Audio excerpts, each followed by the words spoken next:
At 11:42 a.m. on December 20th, 1941, Second Lieutenant Boyd Wagner crouched beside his P-40 Warhawk at Nicholls Field in the Philippines, watching 64 Japanese aircraft fill the morning sky like a swarm of deadly locusts. 25 years old, 47 flight hours in the P-40, zero combat experience against an enemy that had been perfecting their tactics for 4 years in China. The Japanese had launched the largest single aircraft raid in Pacific War history. 64 Mitsubishi bombers and 0 fighters, enough firepower to level Manila, enough coordination to overwhelm any defensive response. Wagner was alone. His squadron had been scrambled 20 minutes earlier, but mechanical failures and communication breakdowns had scattered the American fighters across 3 airfields. Wagner's wingman had aborted with engine trouble. His flight leader was dealing with a jammed radio. The rest of Fighting Squadron 17 was either grounded or already engaged elsewhere. 1 P-40 against 64 Japanese aircraft. The mathematics was simple and brutal. Wagner had 650 caliber machine guns with 281 rounds per gun. Total ammunition, 1,686 rounds. The Japanese formation carried enough bombs to flatten every military installation on Luzon. They had 64 pilots with combat experience, 64 aircraft in perfect coordination, 64 reasons why Wagner should have stayed on the ground and waited for better odds. But Wagner didn't wait. In the next 18 minutes, one American pilot would demonstrate something the Japanese high command thought impossible, something that would change how both sides viewed single aircraft tactics, something that would save thousands of American lives and alter the course of aerial warfare in the Pacific. This is the story of how mathematical impossibility became tactical reality, how desperation became doctrine, and how one pilot's insane solution left both enemies and allies speechless. Boyd Wagner grew up in Johnstown, Pennsylvania, where survival meant thinking fast and moving faster. His father worked the steel mills. His older brother flew crop dusters. Wagner learned early that when you're outnumbered, you don't fight fair, you fight smart. By 18, he'd been in enough street fights to understand that winning wasn't about size or strength. It was about doing what the other guy didn't expect. When Pearl Harbor happened, Wagner was already in the Philippines with the Far East Air Force. He'd arrived in September 1941, one of 200 American pilots tasked with defending an impossible position. The Philippines sat 7,000 miles from the nearest American reinforcements. Japanese bases in Formosa were 200 miles away. When war came, Wagner's squadron would be fighting alone, outnumbered, with no hope of replacement aircraft or pilots. Most pilots understood the odds and planned accordingly. Conserve fuel, avoid unnecessary risks, survive as long as possible. Wagner had different ideas. On December 8th, the day after Pearl Harbor, he'd flown his first combat mission. 2 Japanese bombers over Clark Field. Wagner dove from altitude, opened fire at 400 yards, watched both bombers explode. Standard tactics, textbook results. But Wagner noticed something the other pilots missed. The Japanese flew in rigid formations, predictable patterns. They expected American fighters to attack from specific angles, using specific methods. What would happen if an American pilot did something completely unpredictable?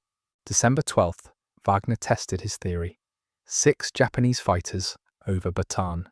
Instead of engaging in traditional dogfighting, Wagner flew directly through the center of their formation, split them apart, scattered their coordination, shot down 2 Zeros before they could regroup. The tactic violated every rule in the Army Air Force manual. You never flew through enemy formations. You picked targets from the outside, engaged individually, maintained formation discipline. Wagner's approach was suicidal. It was also effective. By December 19th, Wagner had 5 confirmed kills using unconventional tactics. His squadron mates called him reckless. His commanding officer called him effective. The Japanese called him something else entirely. Radio intercepts revealed that enemy pilots had started referring to one particular American fighter as the unpredictable one. They were developing specific counter-tactics for Wagner's methods. The fact that the Japanese High Command was dedicating resources to neutralizing one pilot meant Wagner was doing something right. December 20th would test whether individual brilliance could overcome overwhelming odds. Wagner was at Nicholls Field for routine maintenance when the radar operators picked up the massive formation, 64 aircraft inbound from the northeast. Estimated time to target, 15 minutes. Standard procedure called for all available fighters to scramble immediately, form up in defensive formations, coordinate attacks through ground control, but Wagner's radio was malfunctioning. His squadron was scattered.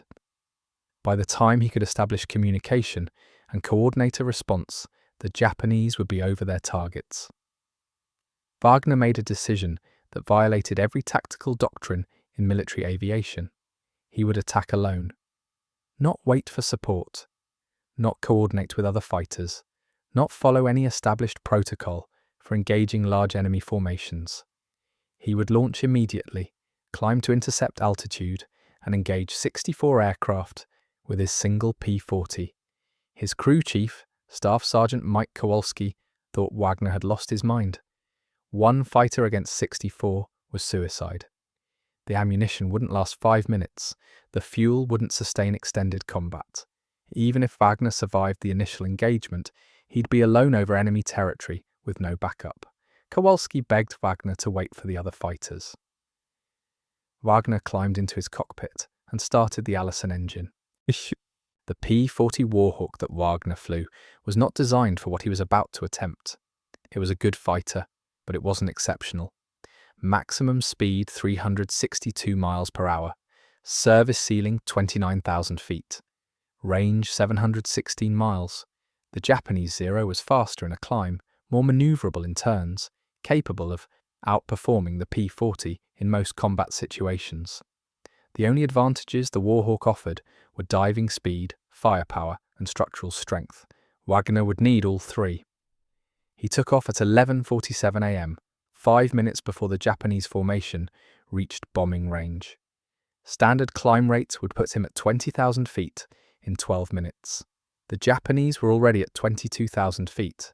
Wagner pushed the throttle to maximum power, climbed at an angle that stressed the engine beyond recommended limits. The Allison WWII 1710 engine screamed under the load. Oil temperature climbed toward the red line. Wagner didn't care. He needed altitude, and he needed it faster than the aircraft was designed to provide. At 18,000 feet, Wagner spotted the Japanese formation, 64 aircraft in perfect coordination. Bombers in the center, fighters in protective escort positions, above and behind the formation, stretched across 3 miles of sky. Beautiful, deadly, and completely unprepared for what Wagner was planning. Standard American doctrine said to attack from altitude advantage, dive on individual targets, break away before enemy fighters could respond. Wagner could see the flaw in that approach. Attacking from above meant the entire formation would see him coming. Every fighter would turn to engage. Every gunner would track his approach. He'd be dead before he fired his first burst. Wagner did something no American pilot had attempted in the Pacific War. He dove below the formation, came up from underneath, and attacked from 6 o'clock low. The angle no bomber gunner could cover effectively, the position where fighter escorts couldn't see him until he was already firing. Wagner screamed up through the bomber formation at 400 miles per hour, guns blazing, tracers ripping through fuselages and wing roots. The lead bomber exploded in a ball of orange flame. The second bomber rolled inverted and fell toward the jungle below. The third bomber's left engine caught fire. 3 bombers destroyed in 10 seconds. But Wagner wasn't finished. Instead of breaking away like every tactical manual demanded, he pulled up through the formation, rolled inverted, and dove back down for another pass. The Japanese fighters were turning to engage, but Wagner was already gone, screaming earthward at terminal velocity. The escort fighters couldn't follow. The P-40 could outdive anything the Japanese flew. Wagner leveled out at 8,000 feet, turned back toward the formation, and climbed for another attack. What happened next defied every principle of aerial combat known to military aviation. Wagner didn't attack the formation once and withdraw. He attacked it 7 times in succession. Each pass from a different angle, each attack targeting a different section. The Japanese fighters couldn't coordinate a response because they couldn't predict where Wagner would strike next. He hit them from above, below, from the flanks, from head-on approaches that should have been impossible. The bomber formation began to disintegrate. Gaps appeared in their defensive coordination. Individual aircraft started breaking away from the group. By his 4th attack pass, Wagner had destroyed 8 Japanese aircraft, but his ammunition was running low. Standard combat load for a P-40 was 1,686 rounds total. Wagner had fired over 1,200 rounds in less than 8 minutes. He had enough bullets for maybe 2 more attack passes. The smart move was to disengage, return to base, claim his victories, and let other fighters handle the remaining Japanese aircraft. Wagner wasn't interested in smart moves. He was interested in stopping 64 enemy aircraft from reaching their targets. The Japanese formation was struggling to maintain cohesion. Their neat bomber stream had devolved into scattered groups, trying to defend themselves against an enemy they couldn't pin down. Radio intercepts later revealed that the Japanese formation leader was calling desperately for reinforcements. One American fighter had disrupted their entire mission. They couldn't complete their bombing runs while under constant attack. They couldn't coordinate defensive fire against a target that appeared and disappeared without warning. Wagner had single-handedly turned a coordinated assault into chaos. But the Japanese weren't giving up. The escort fighters regrouped, formed a defensive screen around the remaining bombers. They would protect the formation while it completed its bombing runs. Wagner would have to go through 40 Zero fighters to reach the bombers. 40 of the most maneuverable fighters in the world, flown by pilots with years of combat experience. One P-40 with less than 400 rounds of ammunition remaining. The mathematics were even worse now than when the engagement started. Wagner climbed to 25,000 feet, positioned himself directly above the reformed Japanese formation, and prepared for his most desperate attack yet. What he did next would be studied by military tacticians for decades, would be taught at fighter schools around the world, would change how single aircraft engaged large enemy formations forever, because sometimes the most impossible solutions are the only ones that work. Wagner rolled his P-40 inverted and dove straight down through the center of the Japanese formation at full throttle. Not at the bombers, not at the escorts, through the empty space between them where no pilot expected an attack. The Allison engine shrieked as the airspeed indicator climbed past 450 miles per hour. G-forces pinned Wagner against his seat. The aircraft frame groaned under stresses it was never designed to handle, but Wagner held the dive, held it through the formation center while 40 Zero pilots tried to track a target moving faster than they'd ever seen. The psychological impact was immediate and devastating. Japanese pilots had trained for coordinated attacks, defensive formations, predictable American tactics. They had never trained for a single fighter diving vertically through their formation at terminal velocity. Radio discipline collapsed. Escort fighters broke formation to pursue Wagner bombers scattered to avoid collision. The neat tactical formation that had taken months to perfect disintegrated in 30 seconds. Wagner pulled out of his dive at 15,000 feet, rolled level, and found himself alone with 12 Japanese bombers. The escort fighters were 8,000 feet above him, climbing desperately to regain position. The bombers were defensively maneuvering, trying to reform. For 45 seconds, Wagner owned the sky around the most vulnerable targets in the formation. He selected the lead bomber, closed to 200 yards, and fired his remaining ammunition in one sustained burst, 200 rounds in 8 seconds. The concentrated firepower was overwhelming. The bomber's right wing folded upward. The aircraft rolled inverted and exploded, debris scattered across a mile of sky. Wagner's guns fell silent. Empty. He was out of ammunition, with 53 enemy aircraft still in the air. Standard procedure for an unarmed fighter was immediate withdrawal. Return to base, rearm, rejoin the fight if possible. But Wagner recognized something the Japanese pilots hadn't realized yet. They didn't know his guns were empty. In the chaos of the engagement, no enemy pilot had been tracking Wagner's ammunition expenditure. As far as they knew, he was still armed and extremely dangerous. Wagner decided to maintain the illusion. He turned toward the regrouping bomber formation, lined up for another attack run. The Japanese escort fighters saw him coming, broke formation again to intercept. Wagner held course until the last possible second, then barrel rolled away from their firing solution. The maneuver looked like evasive action from a pilot under fire. Actually, it was pure theatre. Wagner was performing combat maneuvers with an unarmed aircraft, maintaining the threat illusion that kept the Japanese formation scattered. For 12 minutes, Wagner flew mock attack runs against an enemy formation that outnumbered him 53-1. Every time the Japanese tried to reform, Wagner appeared in their formation space. Every time they established defensive coordination, he disrupted it with aggressive maneuvers. The bombers couldn't complete their bombing runs while under constant harassment. The escort fighters couldn't provide effective protection while chasing a single aircraft across the sky. The Japanese formation leader finally recognized the impossible situation. One American fighter was preventing 64 aircraft from accomplishing their mission. Radio traffic captured by American listening posts record the Japanese commander's frustrated orders. Break off the attack, return to base. The mission was aborted. Wagner watched the Japanese formation turn northeast toward Formosa. 53 aircraft retreating from one empty-gunned P-40. He had destroyed 11 bombers and forced the abortion of the largest raid in Pacific War history. His fuel gauge showed 15 minutes remaining, enough to reach Nicholls Field if he flew direct and conserved power.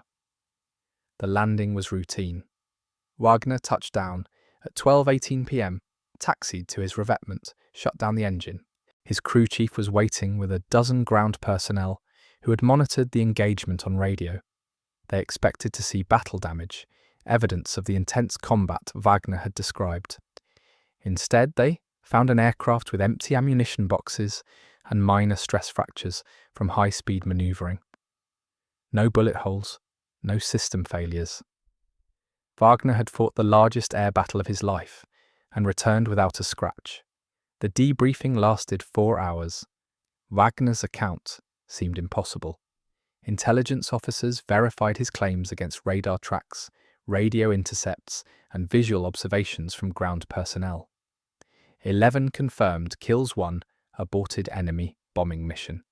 0 American losses. The mathematics didn't compute until they understood Wagner's methods. He hadn't fought 64 aircraft simultaneously. He had fought them sequentially, preventing them from using their numerical advantage through constant movement and unpredictable tactics. He had disrupted their coordination faster than they could restore it. Most importantly, he had recognized that psychological warfare could be as effective as ammunition. The Japanese formation retreated not because they were defeated, but because they couldn't function under constant harassment. Word of the engagement spread through American air units within hours. Pilots gathered around Wagner, demanding explanations. How do you attack a formation from underneath? How do you survive 7 attack passes against superior numbers? How do you maintain combat effectiveness with empty guns? Wagner's answers were simple. You do what the enemy doesn't expect. You move faster than they can coordinate a response. You make them react to you instead of executing their plan. The Japanese response was equally immediate. Intelligence intercepts revealed heated discussions among enemy squadron commanders. American pilots were abandoning conventional tactics. Individual fighters were engaging large formations without support. The predictable enemy they had trained to fight was becoming unpredictable. New tactical guidelines were issued to Japanese fighter units. Maintain formation discipline under all circumstances. Do not pursue individual American fighters away from bomber formations. Assume all American aircraft are armed and dangerous regardless of their behavior. Wagner's engagement had forced the Japanese to modify their tactics based on one pilot's actions. That level of individual impact was unprecedented in modern aerial warfare. Military historians would later classify December 20th, 1941, as a turning point in Pacific air combat.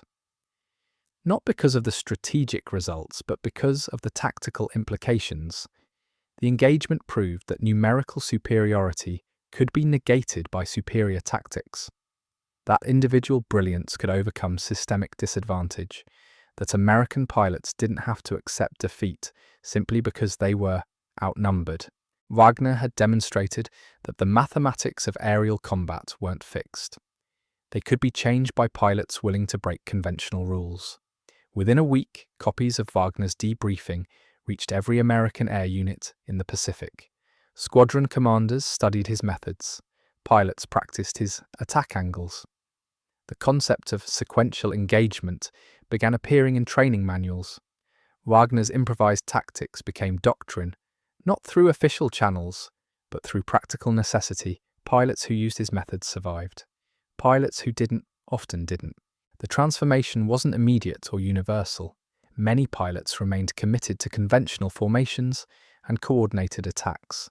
Some squadron commanders prohibited individual engagements against superior numbers.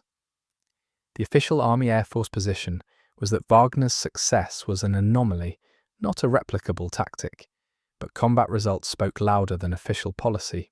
By February 1942, American pilots across the Pacific were reporting successful engagements against overwhelming odds. Single fighters disrupting bomber formations, individual aircraft forcing enemy formations to abort missions. The pattern was consistent. Pilots who adopted Wagner's approach of sequential, unpredictable attacks were achieving results far beyond their numerical disadvantage. The Japanese recognized the trend. Intelligence reports from early 1942 noted increasing American fighter aggressiveness. Individual aircraft engaging large formations. Bombing missions disrupted by single fighters.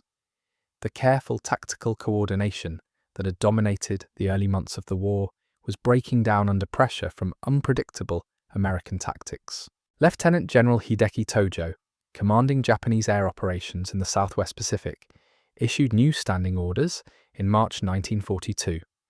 All bomber formations would carry additional fighter escorts. Escort fighters would not pursue individual American aircraft away from bomber formations under any circumstances.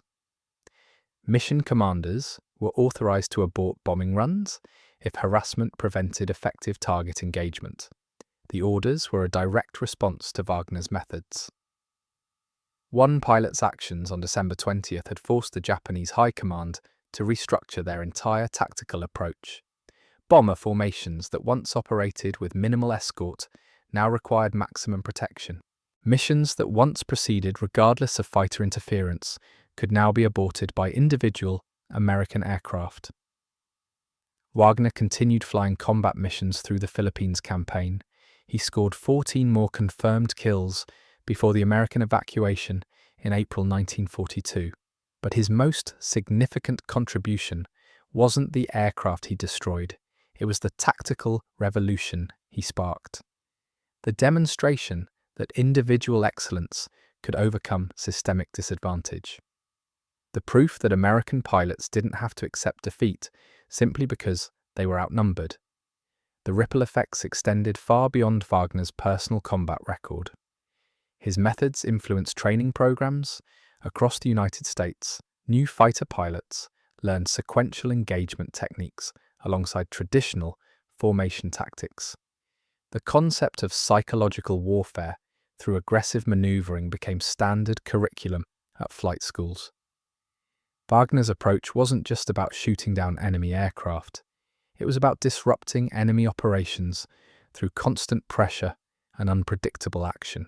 But the real test of Wagner's legacy came 6 months later, when American forces faced an even more desperate situation. When the mathematics of aerial combat would be pushed to their absolute limits, when pilots trained in Wagner's methods would face the ultimate challenge of individual excellence against impossible odds, the Battle of Midway would prove whether Wagner's tactical revolution could survive contact with Japan's most elite pilots. On June 4, 1942, Lieutenant Junior Grade Edward Butch O'Hare found himself in a situation that made Wagner's December engagement look like a training exercise. 36 Japanese bombers, escorted by 18 Zero fighters, were approaching the USS Lexington. O'Hare had one Grumman F-4F Wildcat, and exactly 14 minutes before the enemy reached bombing range, O'Hare had studied Wagner's debriefing reports during the long Pacific crossing. Every American naval aviator had. The Army Air Force pilot who fought 64 aircraft alone had become a legend in ready rooms across the fleet.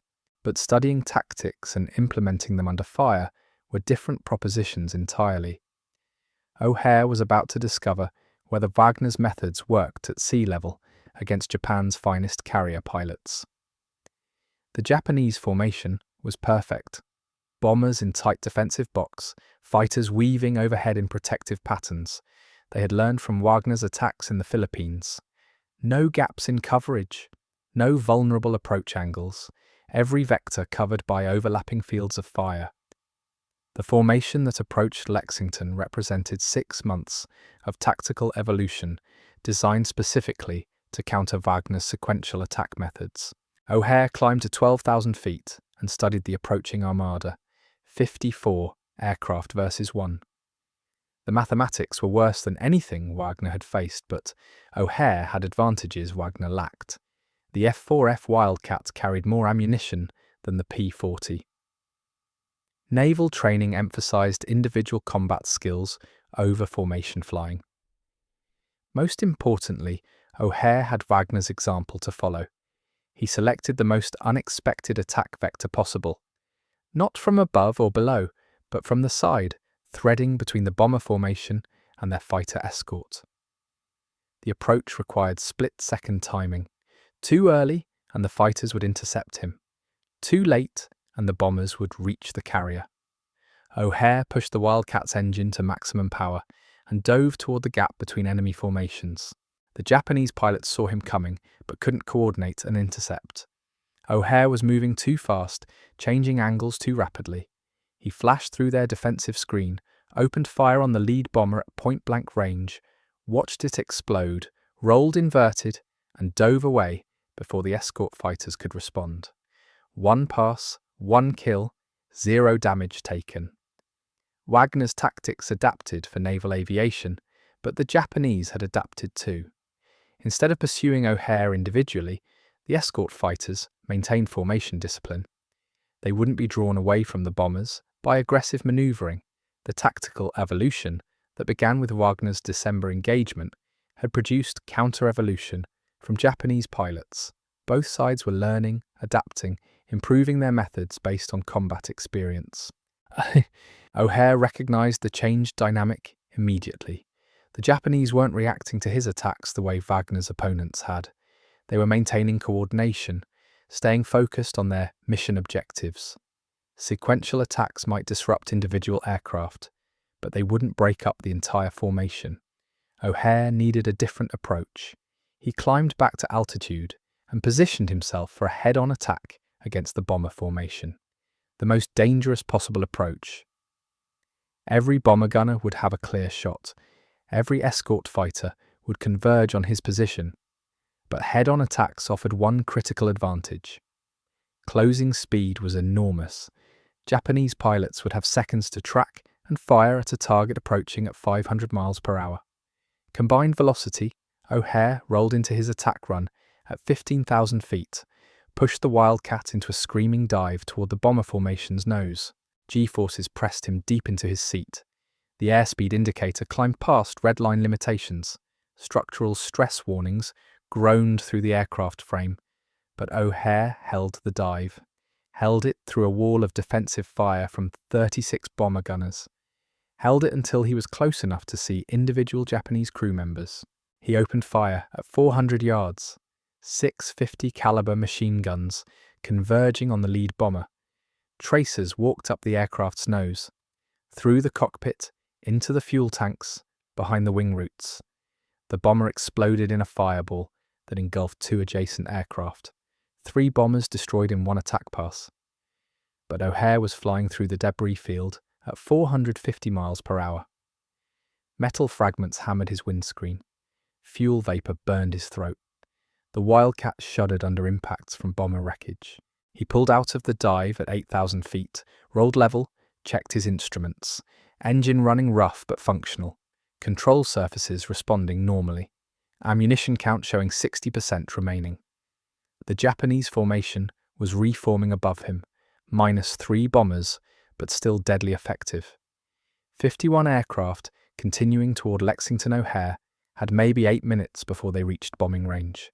Standard naval doctrine called for disengagement at this point. Return to the carrier, report the contact, let the ship's defensive guns handle the remaining threat. But O'Hare had internalized Wagner's most important lesson. Individual excellence could overcome numerical disadvantage if applied correctly. The key was preventing the enemy from using their coordination advantage. O'Hare climbed back toward the formation, but instead of attacking immediately, he began flying parallel courses just outside gun range, shadowing them, matching their speed and altitude. The Japanese pilots could see him, knew he was there, but couldn't engage without breaking formation. The psychological pressure was immediate. Every Japanese pilot was watching O'Hare instead of focusing on navigation or bombing procedures. The tactic was pure Wagner. Use presence as a weapon force. The enemy to react to your position instead of executing their planned mission. O'Hare maintained his shadowing pattern for 3 minutes, building tension throughout the Japanese formation. Pilots kept glancing toward his position. Formation discipline wavered as individual aircraft adjusted spacing to maintain visual contact with the American fighter. When O'Hare finally attacked, the Japanese formation was already stressed. He came in from an angle no pilot expected, having been watching his shadowing position. Rather than scanning all approach vectors, O'Hare destroyed 2 more bombers before the escort fighters could react. But more importantly, he had demonstrated that Wagner's psychological warfare techniques worked against elite Japanese naval aviators. The remaining Japanese formation continued toward Lexington, but their coordination was fractured. Bomber spacing had opened up during the evasive maneuvering. Fighter escort patterns had become irregular. Individual aircraft were operating semi-independently instead of functioning as a coordinated unit. O'Hare had achieved Wagner's primary objective. He had disrupted enemy coordination faster than they could restore it. The final phase of the engagement tested O'Hare's ammunition management. Wagner had faced the same problem over the Philippines. How do you maintain combat effectiveness when running low on bullets? O'Hare's solution was typically naval, precise, economical shooting. No wasted rounds. Every burst carefully aimed, carefully timed, carefully executed. He selected isolated bombers, aircraft that had drifted away from the main formation during evasive maneuvering.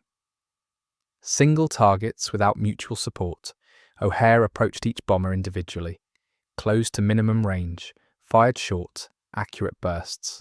1 bomber exploded, another rolled inverted and crashed into the sea. A third began trailing smoke and turned back toward Japanese carriers. By the time O'Hare's ammunition was exhausted, the Japanese formation was down to 42 aircraft. More importantly, they were scattered across 5 miles of ocean instead of concentrated in tight defensive formation. When they reached Lexington's defensive perimeter, the ship's anti-aircraft guns engaged individual targets instead of coordinated formations. The bombing attack that should have crippled the carrier achieved minimal damage. O'Hare landed aboard Lexington 12 minutes after the last Japanese bomber departed. His Wildcat showed battle damage from flying through debris fields and defensive fire bullet holes in the wings, cracked windscreen, oil leak from the engine compartment. But O'Hare was uninjured, and his aircraft was repairable. More importantly, he had proven that Wagner's tactics worked in the naval aviation environment. The action report credited O'Hare with 5 confirmed kills and significant disruption of enemy bombing effectiveness. But the real significance was tactical. A single naval aviator had engaged 54 enemy aircraft and prevented effective coordinated attack. The methods Wagner developed over the Philippines worked equally well in carrier operations. Within weeks, O'Hare's combat report was distributed to every carrier aviation unit in the Pacific Fleet. Squadron commanders studied his approach patterns. Pilots practiced his shadowing techniques. The concept of individual harassment against large formations became standard doctrine for naval aviation, just as it had for Army Air Forces. The Japanese response was predictable and immediate. Intelligence intercepts revealed new tactical guidelines for carrier aviation units. Bomber formations would maintain tighter defensive spacing. Fighter escorts would not be drawn away from primary mission objectives, regardless of American fighter actions. Individual American aircraft attacking formations would be ignored unless they directly threatened mission completion, but ignoring aggressive individual fighters proved impossible in practice. Pilots couldn't concentrate on bombing procedures while American fighters maneuvered aggressively nearby. Formation discipline suffered when individual aircraft had to watch multiple threat vectors simultaneously. The Japanese discovered what Wagner had proven over the Philippines: psychological pressure was as effective as direct attack. The tactical evolution continued throughout 1942. American pilots refined Wagner's methods based on combat experience. Japanese pilots developed new counter-tactics. Both sides adapted their approaches based on lessons learned in previous engagements. The individual versus formation dynamic became a central theme of Pacific air combat. Lieutenant Colonel Gregory Boyington encountered the evolved Japanese tactics over Rabaul in September 1942. 28 Japanese fighters versus 4 Marine F-4U Corsairs. The odds were worse than anything Wagner or O'Hare had faced, but Boyington had studied both previous engagements and developed his own variations on their methods. Instead of attacking the Japanese formation directly, Boyington split his 4 aircraft into individual attackers operating independently. Each Corsair engaged different sections of the enemy formation simultaneously. The Japanese pilots faced threats from multiple directions, couldn't coordinate defensive responses, couldn't maintain formation discipline under pressure from 4 separate harassment attacks. The result was tactical chaos. 28 Japanese fighters scattered across the sky, operating individually instead of as a coordinated unit. Boyington's pilots achieved air superiority not through superior numbers or equipment, but through superior application of individual versus formation tactics. The methods Wagner pioneered had evolved into systematic doctrine. By late 1942, American fighter pilots throughout the Pacific were routinely engaging superior numbers using variations of Wagner's original approach: individual harassment, sequential attacks, psychological pressure, disruption of enemy coordination. The tactics had spread from Army Air Forces to Navy aviation to Marine Corps squadrons. Wagner's December 20th engagement had sparked a tactical revolution that changed how American pilots fought. The Japanese High Command recognized the transformation. Intelligence reports from October 1942 noted fundamental changes in American fighter tactics. Individual aircraft engaging large formations had become routine rather than exceptional. Bombing missions were being aborted due to fighter harassment rather than direct attack. The predictable American response patterns that Japanese pilots had trained against no longer applied. General Yamamoto Isoroku, architect of the Pearl Harbor attack, issued new strategic guidance in November 1942. Japanese air operations would assume maximum American fighter aggressiveness. All bomber missions would carry overwhelming fighter escort. Individual American fighters harassing formations would be engaged by multiple Japanese fighters simultaneously. The goal was to eliminate the individual excellence that had disrupted Japanese tactical coordination. But eliminating individual excellence proved impossible. The tactics Wagner developed weren't dependent on special equipment or superior numbers. They required only skilled pilots willing to operate outside conventional limitations. American training programs were producing exactly those pilots' flight schools across the United States were teaching Wagner's methods alongside traditional formation tactics.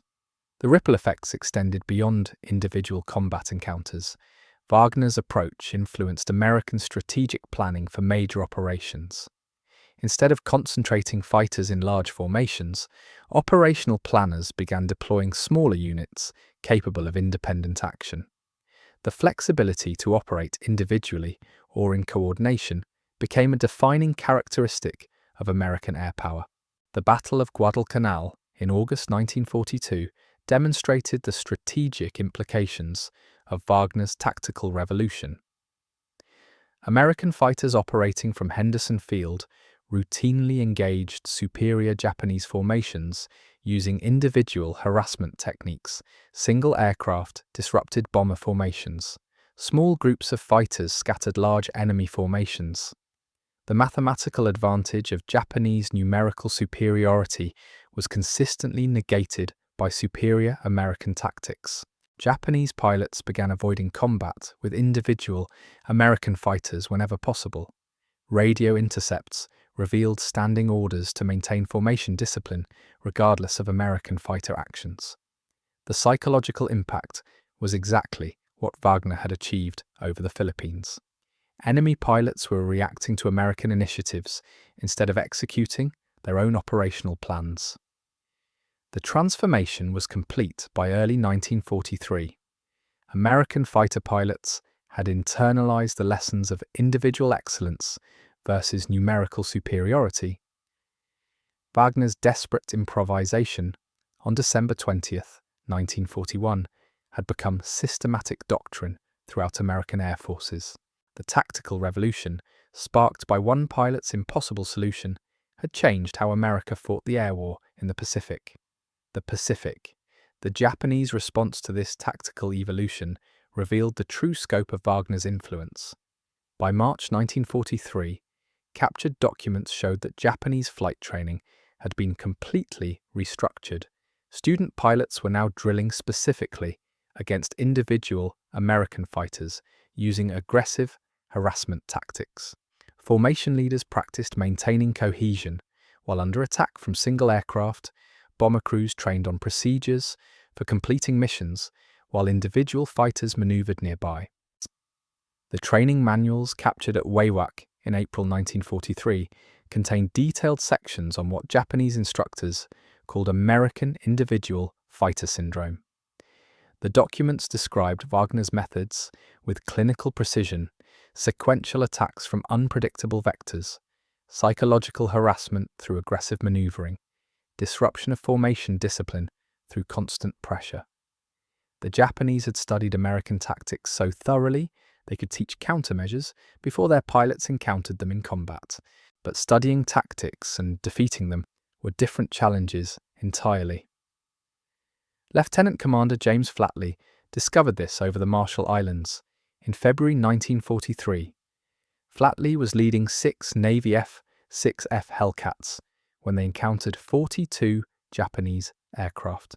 A massive formation of Betty bombers, escorted by Zero fighters, all flying in the tight defensive patterns developed specifically to counter American individual fighter tactics. The Japanese formation looked impenetrable. No gaps between aircraft, no vulnerable approach angles. Fighter escorts positioned to cover every possible attack vector. 6 months of tactical evolution had produced a formation that seemed immune to Wagner's methods. Flatley recognized the challenge immediately. The Japanese had learned from their defeats. They had adapted their coordination to neutralize individual American advantages. Flatley made a decision that pushed Wagner's concepts to their logical extreme. Instead of attacking the formation with his 6 aircraft operating individually, he would attack with his 6 aircraft operating as coordinated individuals. Each pilot would use Wagner's methods, but all 6 would coordinate their harassment to maximize psychological pressure on the enemy formation. The attack began with all 6 Hellcats approaching from different vectors simultaneously. Not formation flying, but coordinated individual action. Each pilot selected different sections of the Japanese formation. Each pilot began aggressive maneuvering just outside gun range. The psychological pressure was immediate and overwhelming. 42 Japanese pilots suddenly had to track 6 separate threats, operating independently but in coordination. The Japanese formation began to fracture within 90 seconds. Individual aircraft adjusted spacing to maintain visual contact with multiple American fighters. Formation leaders issued conflicting instructions as they tried to coordinate responses to 6 simultaneous threats. The tight defensive patterns that looked so formidable began developing gaps as pilots focused on immediate threats rather than formation discipline. Flatley's pilots exploited the gaps immediately. 6 individual attacks from 6 different angles against a formation that could no longer coordinate effective defensive fire. The results were devastating. 11 Japanese bombers destroyed in 4 minutes. The escort fighters scattered across 20 miles of ocean, trying to pursue 6 separate American aircraft operating independently. The mission aborted before reaching its target.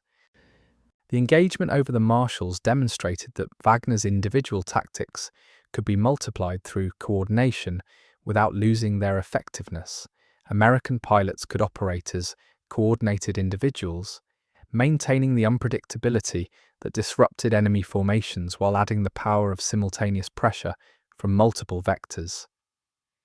Word of Flatley's success spread through naval aviation units faster than official reports could document it. Squadron commanders began experimenting with coordinated individual tactics. Pilots practiced Wagner's methods while maintaining radio communication for coordinated timing. The concept of synchronized harassment became standard procedure for engagements against superior numbers. The Japanese found themselves facing an enemy that combined individual unpredictability with coordinated pressure. Their formations, designed to counter single aircraft harassment, couldn't handle multiple aircraft using harassment tactics simultaneously. The mathematical advantage of superior numbers meant nothing when those numbers couldn't function as a coordinated unit under constant pressure from multiple directions. Major Richard Bong encountered the evolved Japanese defensive tactics over Hollandia in April 1943. Bong was flying a P-38 Lightning when he spotted 36 Japanese aircraft in the tightest formation he had ever seen.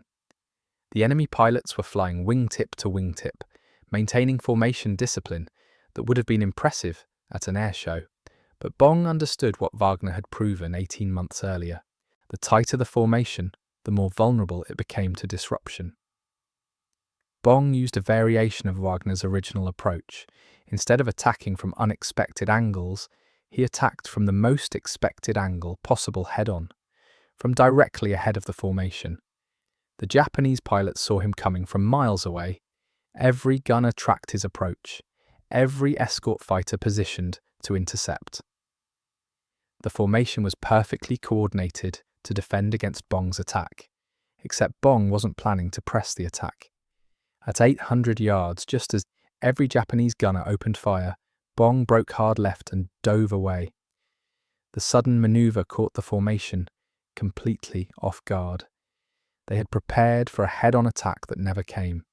Instead, they found themselves committed to defensive positions against a threat that had disappeared. Bong used the confusion to circle around and attack from a completely different vector. The Japanese formation was still recovering from the false attack when the real attack came from their vulnerable flank. Bong destroyed 3 bombers before the escort fighters could reposition. But more importantly, he had demonstrated that Wagner's psychological tactics could be enhanced through deception. The false attack became another tool in the American tactical arsenal.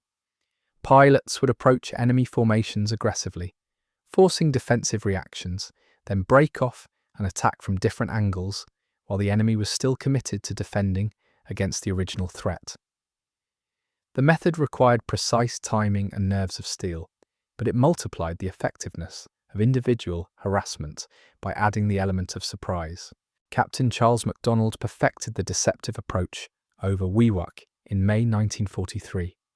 MacDonald commanded the 475th Fighter Group, flying P-38 Lightnings against Japanese formations that had grown increasingly defensive. The enemy pilots had learned to ignore individual American fighters until they committed to actual attacks. Psychological harassment was losing its effectiveness against experienced Japanese pilots who had faced Wagner's methods for over a year. MacDonald solved the problem by making his psychological harassment indistinguishable from real attacks. He would approach Japanese formations exactly as if he intended to press home an attack. Same speed, same angle, same aggressive maneuvering. The Japanese pilots couldn't tell the difference between real attacks and deceptive approaches until the last possible second. Every approach forced defensive reactions, whether it was real or not. The result was tactical paralysis for Japanese formations. They couldn't ignore American fighters because some approaches were real attacks. They couldn't commit fully to defensive positions because some approaches were deceptions. Every American fighter had to be treated as an immediate threat, regardless of the pilot's actual intentions. The psychological pressure was constant and exhausting. Japanese formation leaders found themselves issuing defensive orders almost continuously. Turn left to counter the P-38 approaching from 2 o'clock. Turn right to counter the P-38 approaching from 10 o'clock. Climb to avoid the P-38 diving from above. Descend to avoid the P-38 climbing from below. The constant maneuvering prevented effective navigation, disrupted bombing procedures, and exhausted pilots who had to maintain formation discipline while responding to continuous threats. MacDonald's group destroyed 21 Japanese aircraft over WWII using enhanced psychological tactics. But the real victory was strategic. The Japanese formation never reached its target. A mission that should have lasted 4 hours was aborted after 90 minutes of continuous harassment. The bombers returned to base with full bomb loads, having accomplished nothing except demonstrating the effectiveness of American individual fighter tactics. The Japanese High Command recognized that their tactical evolution had failed to counter American innovations. Intelligence reports from June 1943 acknowledged that American individual fighter tactics had become too sophisticated for conventional countermeasures. Japanese pilots were spending more time reacting to American initiatives than executing their own mission objectives. General Kenny, commanding 5th Air Force, received the intelligence reports through captured documents. American codebreakers had intercepted Japanese communications, acknowledging the failure of their defensive formations. The enemy admitted that individual American fighters were disrupting their operations more effectively than large American formations had ever done. Wagner's impossible solution had become America's primary tactical advantage in the Pacific Air War. The transformation was complete by mid-1943. American fighter pilots routinely engaged superior numbers using variations of Wagner's original methods. Individual harassment had evolved into coordinated individual tactics, then into deceptive harassment, then into systematic disruption of enemy operations. What began as one pilot's desperate improvisation had become the foundation of American air combat doctrine. But the Japanese weren't finished adapting. Intelligence reports from July 1943 indicated new tactical experiments by enemy air units. If formation flying made them vulnerable to individual harassment, they would abandon formation flying entirely. Japanese pilots began operating as individuals, eliminating the coordination that American tactics were designed to disrupt. The tactical evolution that Wagner had started was entering its next phase. Both sides had learned that individual excellence could overcome numerical disadvantage. Now both sides would test whether individual excellence could overcome individual excellence when multiplied across entire air forces.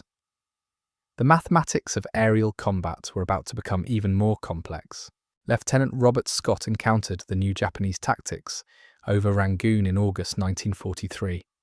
Scott was flying a P-40 Warhawk, the same aircraft type Wagner had used to achieve his impossible victory. But Scott faced a completely different enemy. 18 Japanese fighters approaching not in formation, but as 18 individual aircraft operating independently. No coordination to disrupt. No formation discipline to break. Just 18 skilled pilots using Wagner's methods against American forces. The engagement lasted 27 minutes. Scott used every technique Wagner had developed, every innovation American pilots had added to the tactical arsenal. Sequential attacks, psychological harassment, deceptive approaches, coordinated individual maneuvering. But the Japanese pilots countered with identical methods: individual harassment versus individual harassment, unpredictable tactics versus unpredictable tactics. The result was aerial combat at its purest level. 18 individual dogfights occurring simultaneously across 50 square miles of sky. No formations to protect, no coordination to maintain, just individual skill against individual skill, with Wagner's tactical innovations being used by both sides. Scott survived the engagement and claimed 2 confirmed kills, but he recognized that the tactical landscape had changed fundamentally. The Japanese had learned Wagner's lessons so completely they were using American methods against American pilots. The individual excellence that had given America tactical superiority was no longer exclusively American. The intelligence implications were staggering. If Japanese pilots could use Wagner's methods as effectively as American pilots, then America's primary tactical advantage in the Pacific Air War had been neutralized. Worse, Japanese aircraft were generally superior to American aircraft in individual combat. 0 fighters could outmaneuver P-40s and FE-4F Wildcats in dogfights.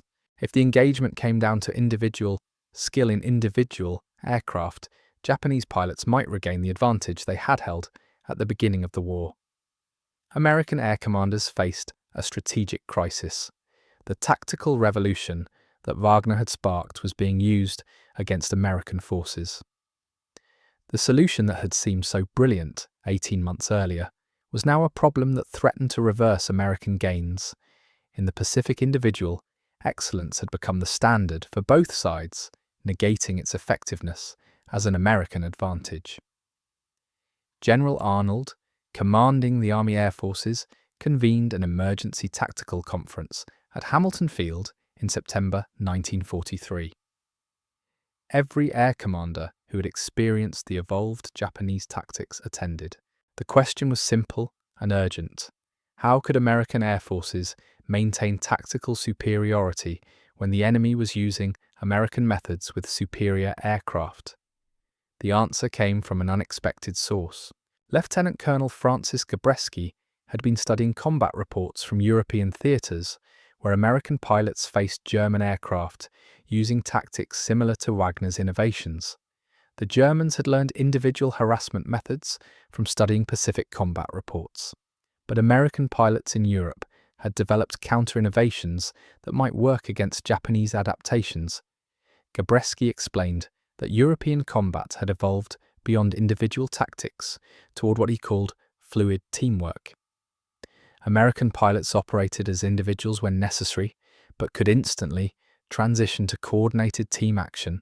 When advantageous, the key was radio communication and training that allowed seamless transitions between individual and team tactics based on immediate combat requirements.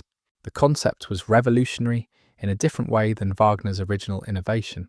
Instead of replacing formation tactics with individual tactics, fluid teamwork combined both approaches into a flexible system.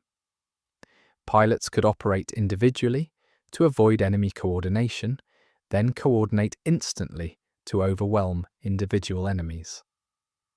The tactical flexibility gave American pilots advantages regardless of how the enemy chose to fight.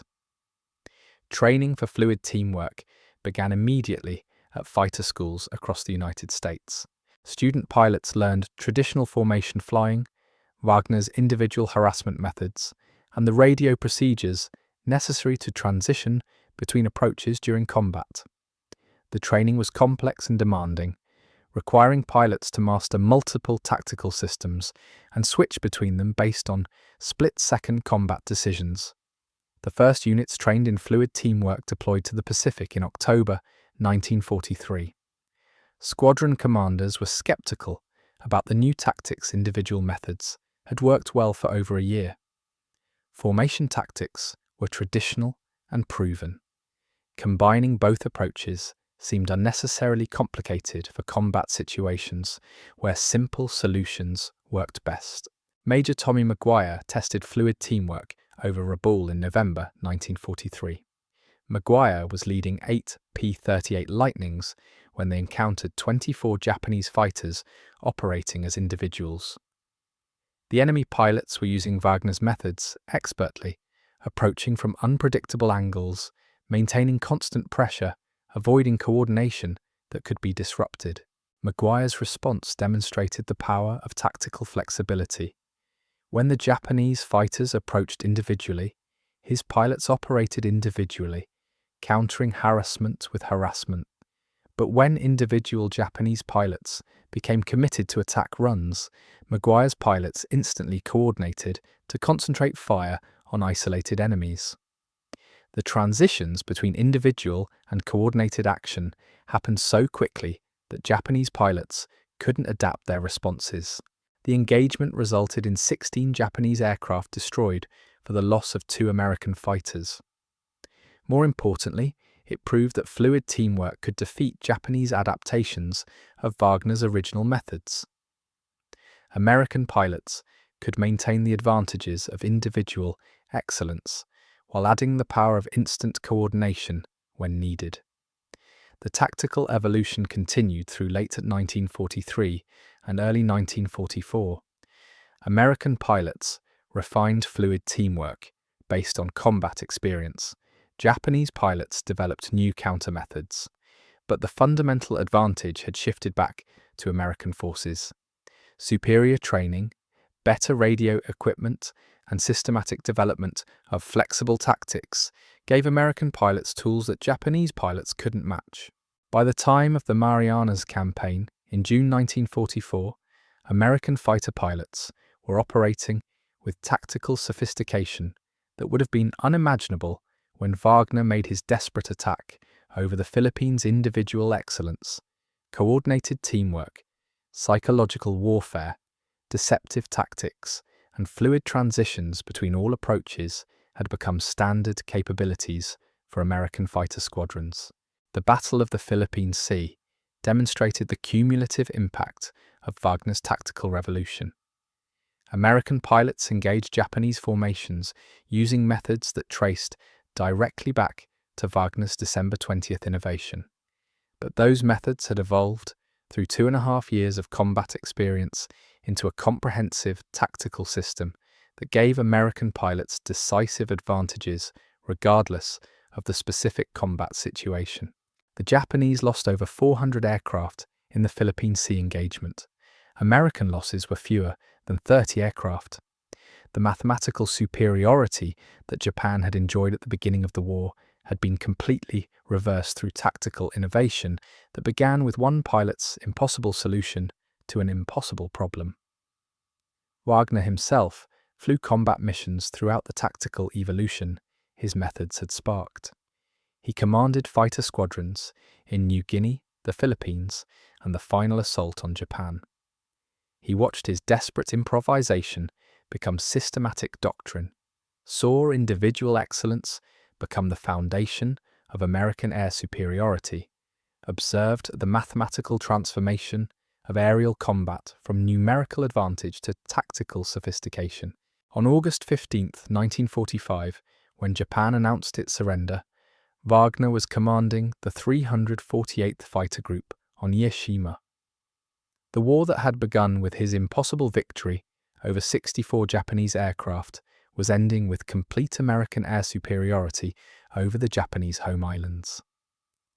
The tactical revolution that started with desperation had culminated in strategic victory. Wagner's final combat mission was a patrol over Tokyo Bay on August 14, 1945. He flew the same route where Japanese aircraft had once appeared in formations of 60 or more. The sky was empty except for American aircraft. The numerical superiority that Japan had possessed in December 1941 had become numerical inferiority by August 1945. Achieved not through industrial production alone, but through tactical innovation that made every American pilot more effective than multiple enemy pilots. The mathematical transformation was complete. One pilot's solution to impossible odds had changed how air forces fought, how pilots trained, how nations planned aerial operations. Wagner's 18 minutes over the Philippines had influenced tactical development for the remainder of the war, saving thousands of American lives and contributing directly to final victory in the Pacific. But perhaps the most significant aspect of Wagner's legacy wasn't the tactical innovations he inspired or the strategic advantages those innovations provided. It was the demonstration that individual excellence could overcome systemic disadvantage when applied with intelligence, creativity, and absolute commitment to mission success. The impossible could become possible when someone refused to accept mathematical limitations as absolute truth. The lesson extended far beyond aerial combat, far beyond military applications, far beyond the specific circumstances of World War II. Wagner had proven that conventional wisdom about numerical superiority could be challenged successfully by unconventional approaches applied with sufficient skill and determination. The mathematics of any competitive situation could be changed by participants willing to operate outside accepted limitations. The tactical revolution that began with Wagner's impossible victory continued to reshape American air doctrine throughout 1944 and 1945. But it also revealed something the military strategists hadn't anticipated: individual excellence, when systematically developed across entire air forces, created compound effects that multiplied far beyond simple arithmetic. Wagner's methods didn't just make individual pilots more effective, they made entire squadrons, entire air groups, entire theatres of operation fundamentally more dangerous to enemy forces. Lieutenant Colonel David Lee discovered this multiplicative effect during the Leyte campaign in October 1944. Lee commanded the 49th Fighter Group, equipped with P-38 Lightnings and pilots trained in the full spectrum of tactics that had evolved from Wagner's original innovation. When Japanese Admiral Kurita launched his desperate gambit to destroy American invasion forces, Lee's group faced the largest concentration of enemy aircraft since the early days of the war. The Japanese had assembled 347 aircraft for the assault: kamikaze attackers, conventional bombers, fighter escorts, reconnaissance planes, every available aircraft from carriers and land bases across the Philippines. The formation that approached Leyte Gulf represented Japan's final attempt to achieve decisive air superiority through overwhelming numerical concentration. They were using Wagner's original problem against American forces: mathematical impossibility through sheer numbers. Lee counted his available aircraft, 42 P-38s. The ratio was worse than what Wagner had faced over the Philippines: 8-1 odds against pilots who expected to die in their attacks. But Lee understood something the Japanese planners hadn't considered. His 42 pilots weren't just individual fighters, they were 42 practitioners of tactical methods that had been refined through 3 years of continuous combat evolution. The engagement began at 0847 hours, when the first Japanese formations appeared over Tacloban airfield. Lee's pilots didn't respond with traditional intercept procedures. They didn't form defensive screens or coordinate massed attacks. Instead, they deployed using fluid teamwork principles, with each flight of 4 aircraft operating as coordinated individuals within a larger tactical framework. The psychological impact on the Japanese formation was immediate and devastating.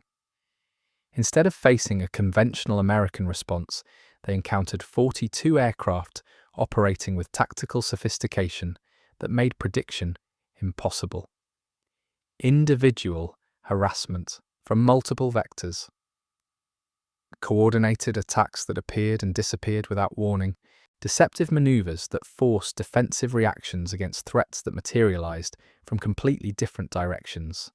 Within 12 minutes, the Japanese formation was scattered across 60 square miles of sky kamikaze pilots who needed tight coordination to reach their targets, found themselves isolated and vulnerable.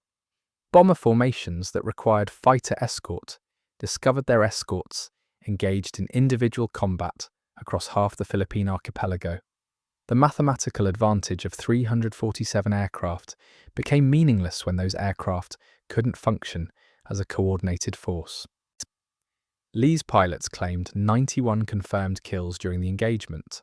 More significantly, they prevented 256 enemy aircraft from reaching their intended targets. Ships that should have been sunk remained operational. Landing beaches that should have been devastated continued supporting invasion operations. The strategic impact of tactical innovation extended far beyond simple kill ratios. The Japanese response revealed the full scope of their tactical bankruptcy. Post-war interrogations of captured pilots disclosed that Japanese training programs had become completely focused on countering American individual fighter methods. Student pilots spent months learning formation techniques designed to resist harassment by single aircraft, but they had no training for engaging multiple aircraft using coordinated individual tactics simultaneously. Japanese flight instructors had studied Wagner's methods so intensively they could demonstrate every technique he had developed, but they had studied them as isolated innovations rather than components of an evolving tactical system. When American pilots combined individual excellence with coordinated teamwork, with psychological warfare, with deceptive tactics, with fluid transitions between approaches, Japanese pilots found themselves facing complexity they couldn't analyze or counter.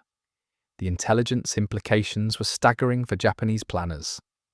American air forces had developed tactical capabilities that made conventional numerical calculations irrelevant. 42 American fighters could defeat 347 Japanese aircraft, not through superior equipment or individual skill, but through superior tactical integration of methods that individually were well understood by Japanese pilots. General Kawabe Masakazu, commanding Japanese air operations in the Philippines, issued new tactical guidance in November 1944. All Japanese formations would avoid engagement with American fighters whenever possible. Mission objectives would be secondary to preservation of aircraft and pilots. The guidance represented complete tactical capitulation. Japanese air forces would no longer contest American air superiority directly. The psychological transformation was as significant as the tactical one. Japanese pilots who had begun the war confident in their superior training and equipment now approached every mission expecting to encounter American tactical innovations they couldn't predict or counter.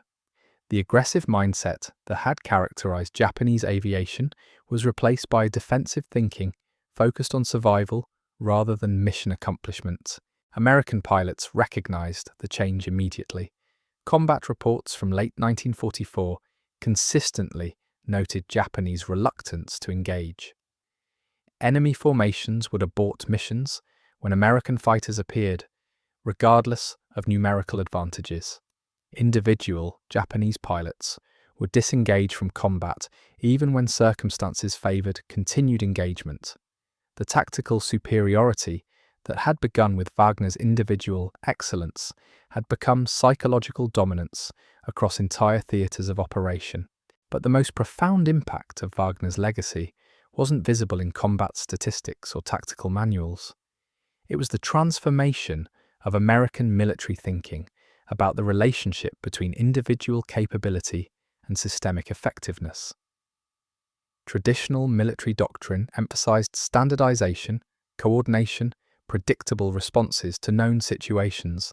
Wagner's example demonstrated that individual innovation within systematic frameworks could achieve results far beyond conventional expectations. The Army Air Forces began incorporating individual excellence principles into training programs for all specialties. Bombardiers learned to adapt aiming techniques based on individual assessment of combat conditions. Navigators developed personal methods for dead reckoning that improved accuracy beyond standard procedures. Even ground crews were encouraged to innovate maintenance techniques that enhanced aircraft performance within established safety parameters. The cultural shift extended beyond aviation to other military branches. Infantry units began training individual soldiers to operate independently while maintaining unit cohesion. Artillery batteries developed procedures that allowed individual gun crews to adjust fire based on their specific observations while coordinating with overall fire plans. Tank crews learned to fight as individual vehicles within coordinated armoured formations. The transformation reflected Wagner's core insight. Individual excellence and systematic coordination weren't contradictory concepts. They were complementary capabilities that, when properly integrated, created compound effects neither could achieve alone. The mathematical impossibility Wagner had faced over the Philippines wasn't solved by abandoning systematic approaches. It was solved by enhancing systematic approaches with individual innovation. This integration principle influenced post-war military development in ways Wagner never anticipated. The jet aircraft that replaced propeller fighters were designed with individual pilot capabilities as primary considerations. Flight controls, weapons systems, navigation equipment all emphasized pilot discretion within systematic frameworks.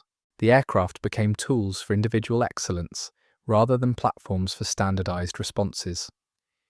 Training programs evolved to emphasize decision-making under uncertainty rather than memorization of standard procedures. Pilot candidates learned to analyze unique situations and develop solutions based on first principles rather than predetermined responses. The educational approach that had produced Wagner's tactical innovation became standard methodology for developing military leadership at all levels. The Korean War provided the first major test of Wagner's integrated approach applied to jet combat. American pilots flying F-86 Sabres against Soviet-trained MiG-15 pilots discovered that individual excellence remained decisive even at supersonic speeds. The tactical flexibility that had emerged from Wagner's desperate innovation over the Philippines proved equally effective in the jet age. Captain Joseph McConnell demonstrated this continuity during combat over the Yalu River in May 1953. McConnell encountered 16 MiG-15s while leading 4 F-86s on patrol. The numerical disadvantage was identical to situations Wagner had faced 12 years earlier. But McConnell's response showed how Wagner's methods had evolved through technological advancement. Instead of sequential attacks against a large formation, McConnell used his flight's superior communication systems to coordinate simultaneous individual attacks from multiple vectors. Each F-86 engaged different sections of the MiG formation, using tactics adapted from Wagner's original concepts, but enhanced through jet aircraft capabilities. The speed and coordination possible with advanced aircraft multiplied the effectiveness of individual excellence principles. The engagement lasted 8 minutes and resulted in 9 confirmed MiG kills for no American losses. More significantly, it proved that the tactical revolution Wagner had sparked remained relevant across technological generations. Individual excellence integrated with systematic coordination continued to overcome numerical disadvantage, regardless of specific equipment or combat environments. Vietnam combat further validated Wagner's legacy through different technological and tactical contexts. F-4 Phantom crews facing superior numbers of North Vietnamese aircraft consistently achieved favorable results by applying individual excellence principles within coordinated flight operations. The specific techniques evolved with advancing technology, but the underlying concepts remained unchanged from Wagner's original innovation. Major Robin Olds exemplified this continuity during Operation Bolo in January 1967. Olds planned a deception operation that used individual pilot initiative within a coordinated framework to achieve tactical surprise against North Vietnamese fighters. The psychological warfare aspects traced directly to Wagner's use of unpredictable tactics to disrupt enemy coordination. But the technological sophistication available to Olds allowed implementation at scales Wagner could never have imagined. The operation resulted in the destruction of 7 MiG-21s without American losses, but its strategic impact was even greater. North Vietnamese pilots became reluctant to engage American fighters, recognizing that they faced tactical sophistication they couldn't predict or counter. The psychological dominance Wagner had achieved over Japanese pilots was replicated in a completely different war using completely different technology. Untold modern air combat continues to demonstrate the enduring relevance of Wagner's fundamental insights. Stealth aircraft, precision, guided munitions, network-centric warfare all represent technological advances that enhance individual pilot effectiveness within systematic frameworks. The F-22 Raptor and F-35 Lightning II are designed specifically to maximize individual pilot decision-making capabilities while maintaining integration with larger tactical systems.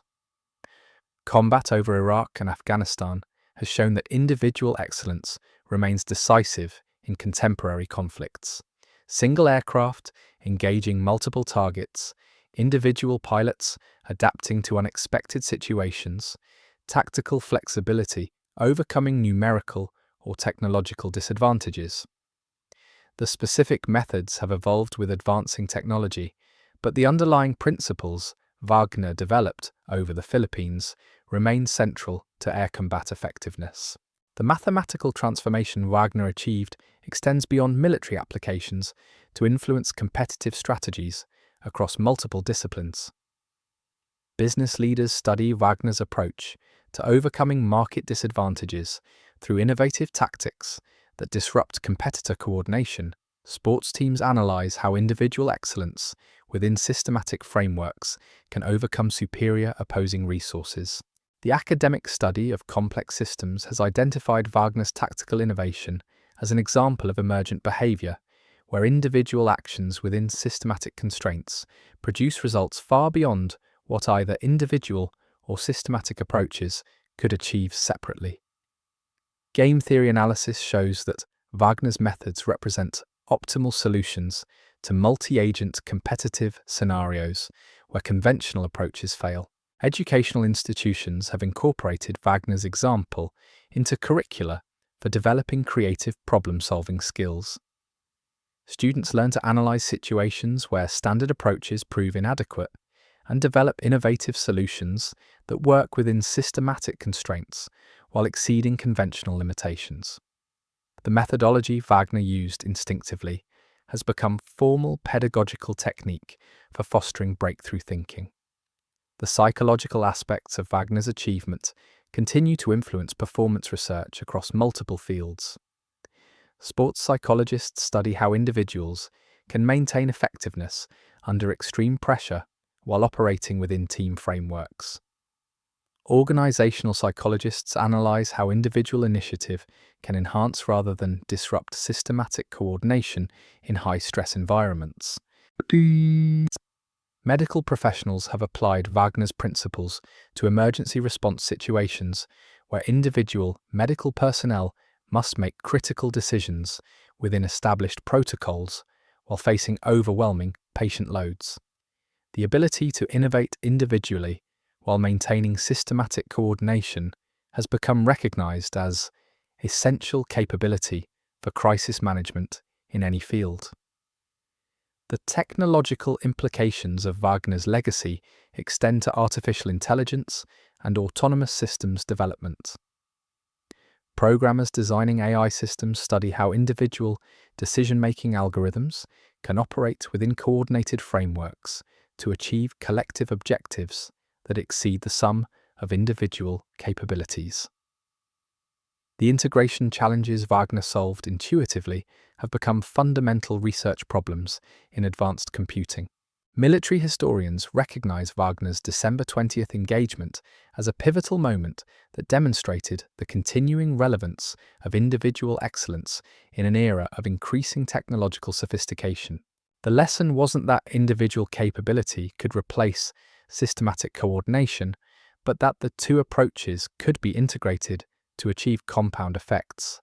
Neither could produce alone. The strategic implications of this integration continue to influence defense planning and military doctrine development. Modern combat aircraft are designed to maximize individual pilot effectiveness within network-centric warfare systems. Training programs emphasize tactical flexibility and individual decision-making within coordinated operational frameworks. The balance Wagner achieved between individual innovation and systematic discipline has become the foundation for contemporary military effectiveness. Wagner's personal story after the war reflected his understanding that individual achievement gains meaning through contribution to larger purposes. He remained in the Air Force, eventually commanding wing-level operations during the Korean conflict. His leadership style emphasized developing individual excellence among his pilots while maintaining the systematic coordination necessary for large-scale operations. Subordinate officers who served under Wagner consistently noted his ability to encourage individual initiative while maintaining unit cohesion. He created environments where pilots felt empowered to innovate tactically while remaining committed to collective mission objectives. The leadership approach reflected the same integration principles that had made his combat tactics effective. Wagner retired from the Air Force in 1965 as a brigadier general, having influenced tactical development across 3 major conflicts. But his most significant contribution wasn't the aircraft he personally destroyed or the commands he successfully led. It was the demonstration that individual excellence and systematic coordination could be integrated to achieve results far beyond conventional expectations. The mathematical impossibility Wagner faced on December 20th, 1941, had become a solved problem through his innovative approach. But the solution wasn't a formula that could be mechanically applied to similar situations. It was a methodology for integrating individual capability with systematic coordination to create compound effects that transformed competitive equations fundamentally. This methodology continues to influence military thinking, technological development, organizational management, and educational approaches across multiple disciplines. Wagner's 18 minutes over the Philippines proved that conventional limitations could be transcended through intelligent application of individual excellence within systematic frameworks. The lesson remains as relevant today as it was when one pilot faced impossible odds and refused to accept mathematical defeat.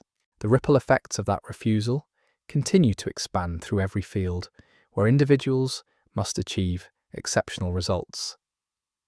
Within systematic constraints, Wagner's legacy isn't just the tactical innovations he developed or the strategic victories those innovations enabled. It's the proof that impossible mathematics can become possible through the integration of individual excellence with systematic coordination, applied with intelligence, creativity, and absolute commitment to transcending conventional limitations. Conventional limitations. The transformation Wagner had initiated reached its ultimate test during the final months of 1945, when American forces prepared for Operation Downfall, the planned invasion of Japan intelligence. Estimates predicted that Japanese forces would concentrate every available aircraft for kamikaze attacks against the invasion fleet. The numbers were staggering. Over 5,000 aircraft committed to suicide missions, launched in coordinated waves that would dwarf anything seen in previous Pacific campaigns. American planners faced a mathematical nightmare that made Wagner's original problem seem manageable by comparison. How do you defend against an enemy that doesn't need to survive? How do you disrupt formations of pilots who expect to die? How do you apply psychological pressure to attackers whose psychology is based on accepting death? The tactical innovations that had emerged from Wagner's December engagement would face their most severe challenge against an enemy that had eliminated self-preservation from their tactical calculations. Colonel James Johnson commanded the 56th Fighter Group, tasked with developing defensive tactics against mass kamikaze attacks. Johnson had studied every combat report from Wagner's career, understood how individual excellence had evolved into systematic doctrine, recognized that the kamikaze threat required another tactical evolution. But this evolution would test whether American methods could adapt to an enemy that had abandoned conventional tactical logic entirely. Johnson's analysis revealed the fundamental challenge. Kamikaze pilots didn't need to return to base, didn't need to conserve fuel, didn't need to maintain formation discipline for mutual protection. They could use tactics that conventional pilots couldn't survive. They could accept losses that would devastate normal formations. They could press attacks that rational tactical thinking would abandon. The solution Johnson developed drew directly from Wagner's core insights about disrupting enemy coordination, but adapted it for an enemy whose coordination was based on death rather than survival. Instead of attacking kamikaze formations to scatter them, American fighters would attack to compress them, force the suicide aircraft into tighter formations where their own explosions would destroy adjacent aircraft, turn the kamikaze advantage into a kamikaze vulnerability. The concept required precise timing and absolute tactical discipline. American pilots would harass kamikaze formations from the flanks, driving individual aircraft toward the center of the formation. When the kamikaze pilots reached their targets and exploded, the concentrated formation would create chain reactions that multiplied the destructive effect against the attackers themselves. The mathematics of mutual destruction could work both ways. Training for anti-kamikaze tactics began at fighter schools across the Pacific in July 1945. Student pilots learned to herd enemy formations rather than scatter them, to use aggressive maneuvering to compress hostile aircraft into vulnerable concentrations. The techniques required reversing tactical instincts that had been developed over 3 years of combat evolution. Pilots had to unlearn the individual excellence methods that had made them successful against conventional opponents. Captain Robert Ryder tested the new tactics during simulated combat exercises over Iwo Jima in August 1945. Ryder's squadron flew mock interceptions against American bombers playing the role of kamikaze formations. The exercises revealed the psychological difficulty of the new approach. Pilots instinctively wanted to scatter enemy formations, not compress them. Fighting against tactical instincts that had kept them alive required mental discipline that matched physical skill requirements. But the exercises also proved that compression tactics could work. When properly executed, the herding maneuvers forced target formations into concentrations that would have been devastatingly vulnerable to coordinated explosions. The kamikaze advantage of accepting death could be turned into a disadvantage if that death occurred at the wrong time and place. The atomic bombing of Hiroshima on August 6, 1945, ended the need to test compression tactics in actual combat. Japan's surrender on August 15 prevented Operation Downfall, and the mass kamikaze attacks American forces had prepared to face. But the tactical development process had demonstrated that Wagner's fundamental principles remained applicable even against enemies who operated outside conventional tactical logic. The integration of individual excellence with systematic coordination could adapt to any opponent, any technology, any strategic context. The methodology Wagner had developed through desperate improvisation had become a systematic approach to solving tactical problems that conventional military thinking couldn't address.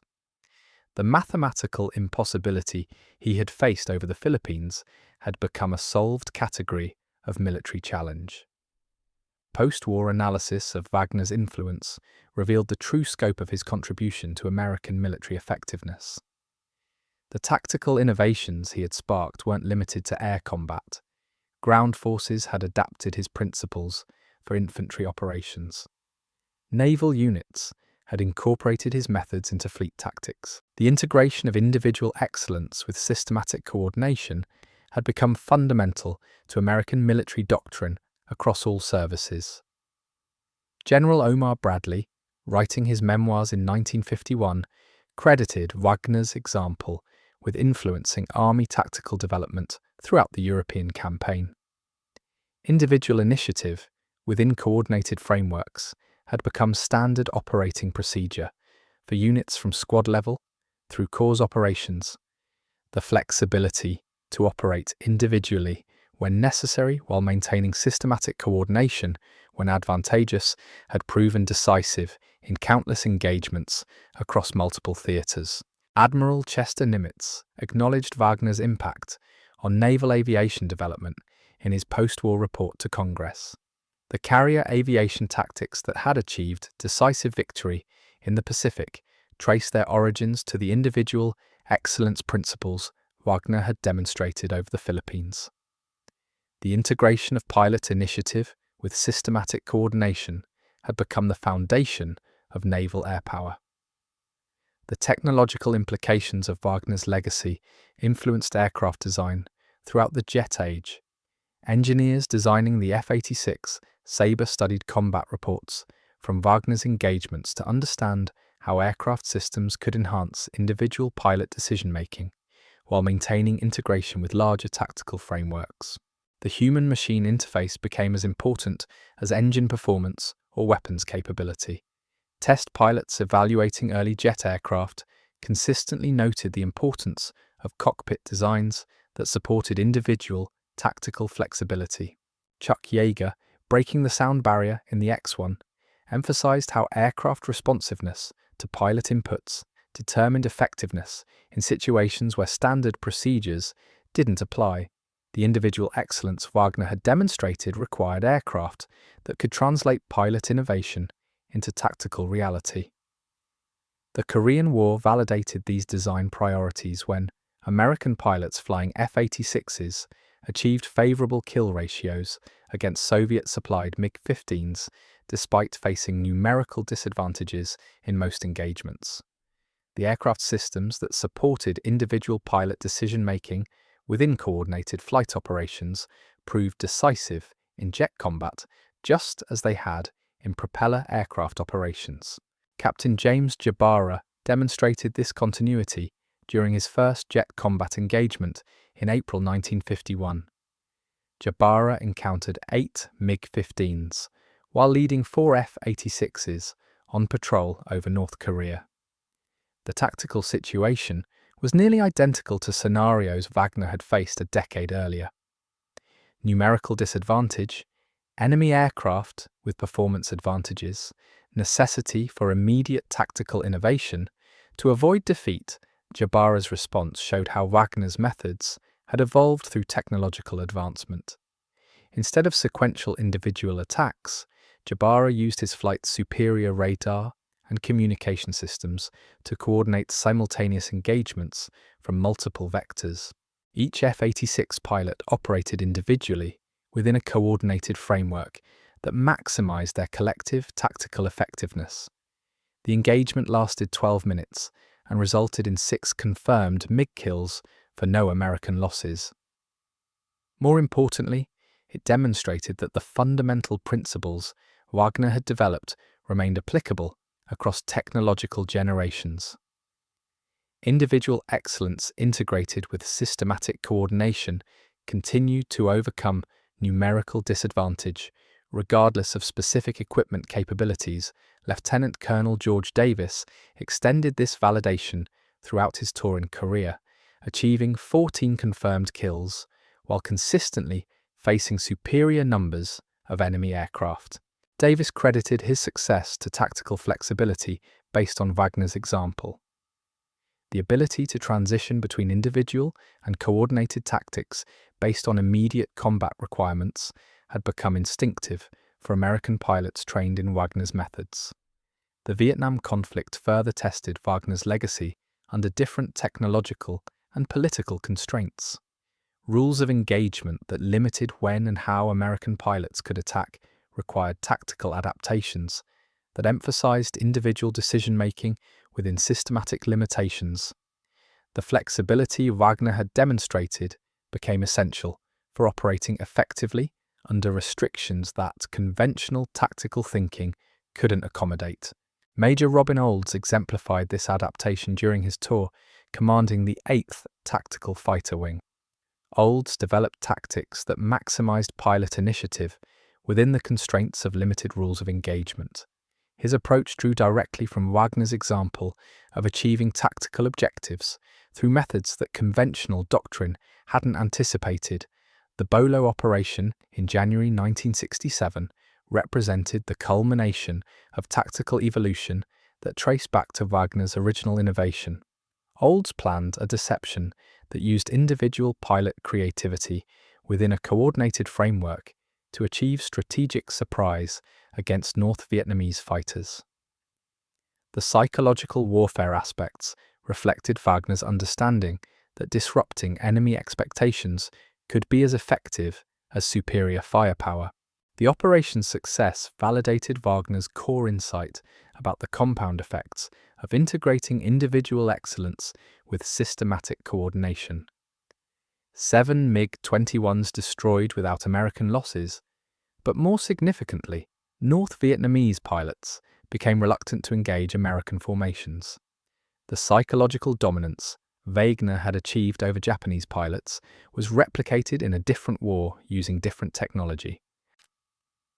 Modern air combat continues to demonstrate the enduring relevance of Wagner's fundamental approach.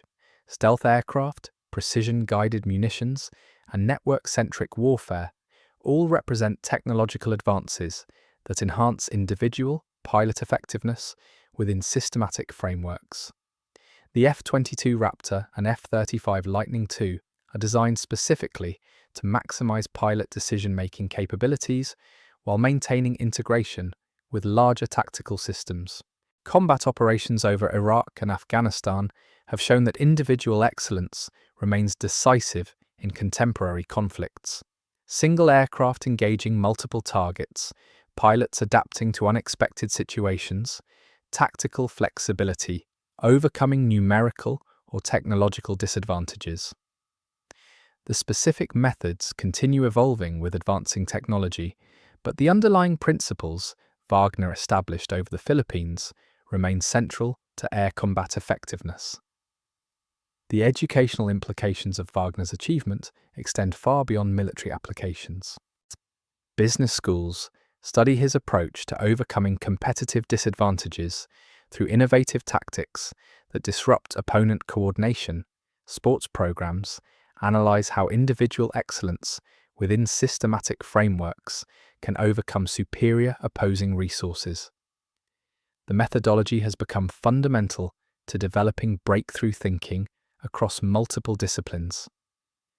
Medical schools teach Wagner's example in courses on emergency response, where individual medical personnel must make critical decisions within established protocols while facing overwhelming patient loads.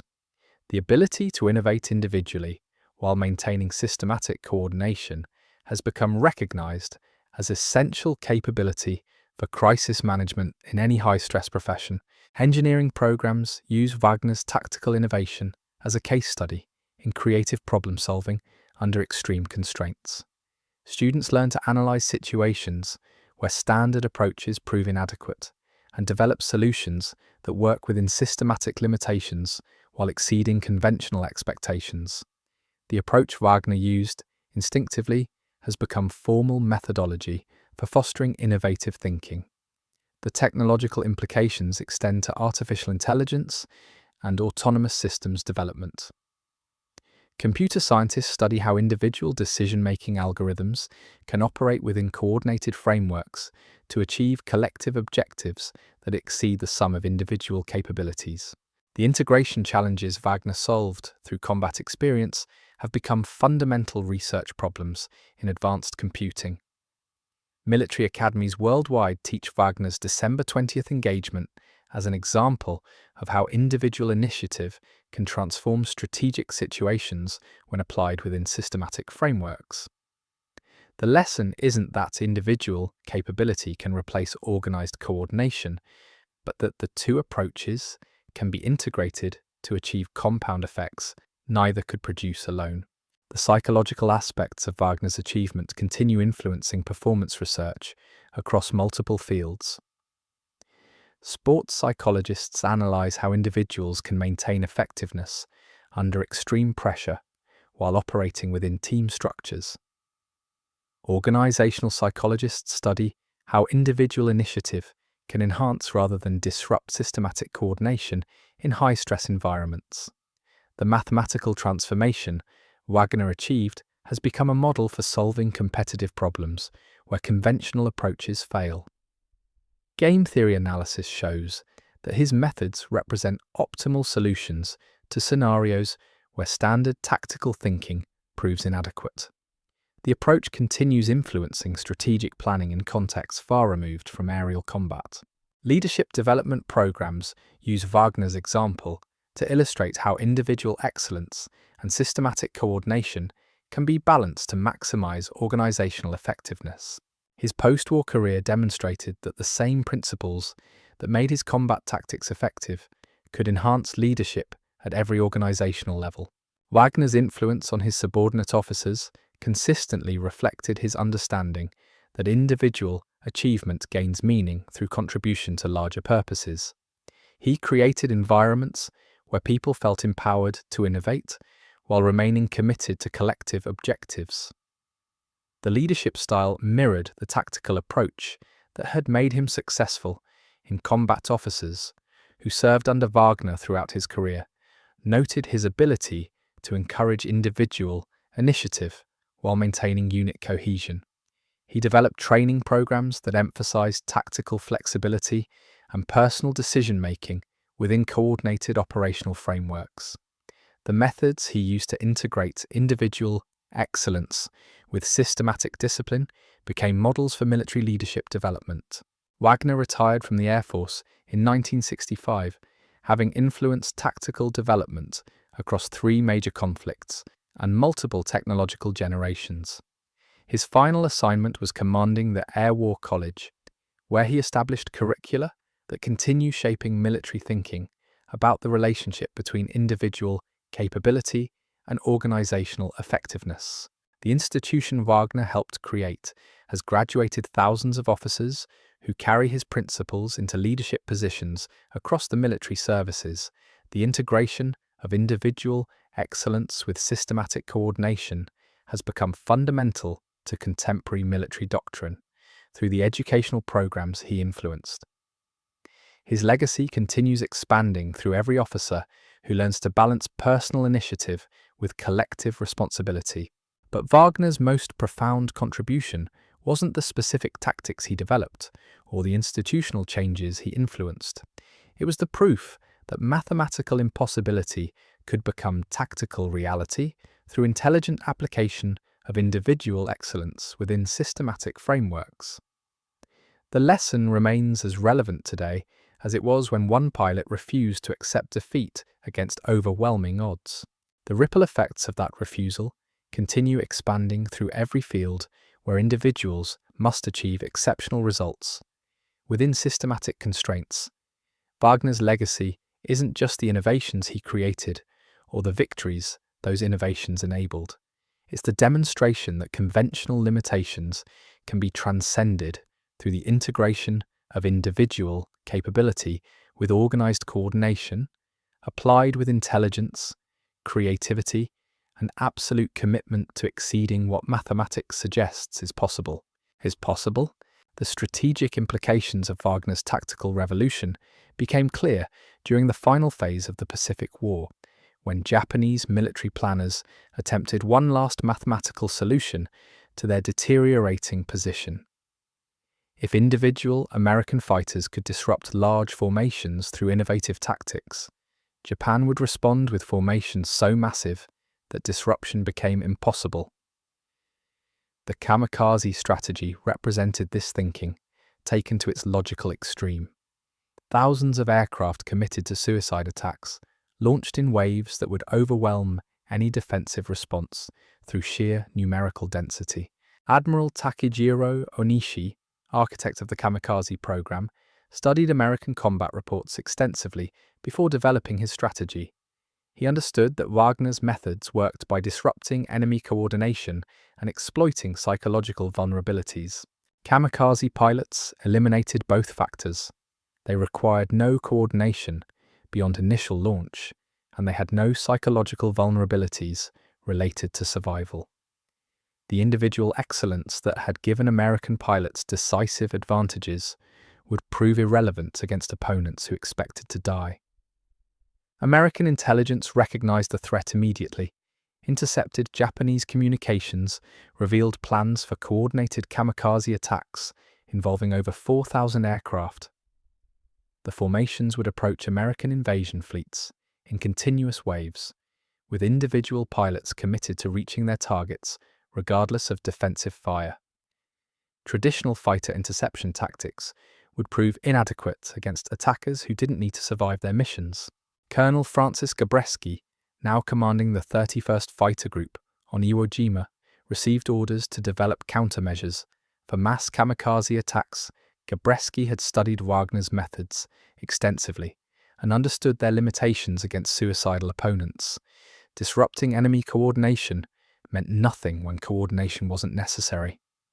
Psychological pressure meant nothing when pilots welcomed death. The tactical innovations that had dominated Pacific air combat for 3 years needed fundamental revision. Gabreski's analysis revealed the core problem. Kamikaze tactics eliminated the vulnerabilities that Wagner's methods exploited while retaining the mathematical advantage of superior numbers. American fighters would face opponents who couldn't be intimidated, couldn't be disrupted, couldn't be forced into tactical errors through aggressive maneuvering. The engagement would come down to pure attrition, exactly the type of mathematical warfare that Wagner's innovations had made obsolete. The solution required reversing everything American pilots had learned about engaging large enemy formations. Instead of scattering kamikaze aircraft to disrupt their coordination, American fighters would compress them into tighter formations. Instead of using psychological pressure to force defensive reactions, American pilots would use aggressive herding tactics to concentrate suicide attackers into vulnerable clusters. The concept was counterintuitive and dangerous. Compressing enemy formations went against 3 years of tactical evolution that emphasized dispersion and disruption, but kamikaze attacks presented unique vulnerabilities that conventional opponents didn't possess. When suicide aircraft reached their targets and exploded, concentrated formations would create chain reactions that multiplied destructive effects against the attackers themselves. Lieutenant Colonel Robert Scott tested compression tactics during training exercises over the Mariana Islands in July 1945. Scott's squadron flew practice interceptions against formations of American bombers simulating kamikaze attacks. The exercises required pilots to unlearn tactical instincts that had kept them alive throughout the war, fighting to compress enemy formations, rather than scatter them. Violated every combat lesson they had absorbed. But the training revealed the mathematical potential of compression tactics. When properly executed, herding maneuvers could force target formations into concentrations where individual explosions would destroy multiple aircraft simultaneously. The kamikaze advantage of accepting death could be transformed into a vulnerability if that death occurred at tactically disadvantageous moments and locations. Captain Charles Lindbergh, serving as a technical observer with the 475th Fighter Group, witnessed the training evolution and recognized its broader implications. The tactical flexibility that had emerged from Wagner's original innovation was adapting to counter an enemy strategy specifically designed to neutralize American advantages. Individual excellence was evolving again to meet mathematical challenges that previous tactical thinking couldn't address. The atomic bombings of Hiroshima and Nagasaki in August 1945 ended the war before compression tactics could be tested in actual combat. Japan's surrender eliminated the need for Operation Downfall and the massive kamikaze attacks American forces had prepared to face. But the tactical development process had proven that Wagner's fundamental approach could adapt to any opponent, regardless of their strategic logic or tactical constraints. Post-war analysis revealed that Wagner's influence extended far beyond the specific innovations he had developed. His demonstration that individual excellence could overcome mathematical disadvantage had transformed American military thinking about the relationship between personal capability and systematic effectiveness. The integration principles he had discovered through desperate improvisation had become formal doctrine across all military services. General Douglas MacArthur, writing his memoirs in 1964, credited Wagner's example with influencing ground operations throughout the Pacific Campaign. Infantry tactics that emphasized individual initiative within coordinated frameworks had proven decisive in countless engagements from Guadalcanal to Okinawa. The flexibility to operate independently when necessary while maintaining systematic coordination when advantageous had become fundamental to American military effectiveness. Admiral William Halsey acknowledged Wagner's impact on naval operations in his post-war correspondence. Task force commanders had learned to balance individual ship capabilities with fleet coordination to achieve tactical results that exceeded the sum of individual contributions. The principles Wagner had demonstrated in aerial combat had proven equally applicable to surface warfare and amphibious operations. The technological implications of Wagner's legacy shaped aircraft development throughout the jet age and beyond. Engineers designing the F-86 Sabre studied his combat reports to understand how aircraft systems could enhance pilot decision-making while maintaining integration with coordinated operations. The human-machine interface became as critical as raw performance specifications. Chuck Yeager, breaking the sound barrier in the X-1 experimental aircraft, emphasized the importance of cockpit designs that supported individual pilot innovation. The responsiveness Wagner had required to translate tactical creativity into combat effectiveness became a primary consideration for all subsequent aircraft development. Engineering teams learned to optimize for pilot capability enhancement rather than simple mechanical performance.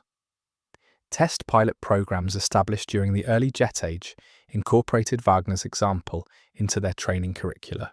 Student pilots learned that individual excellence in aircraft operation required systematic understanding of aerodynamic principles, engineering limitations, and safety protocols.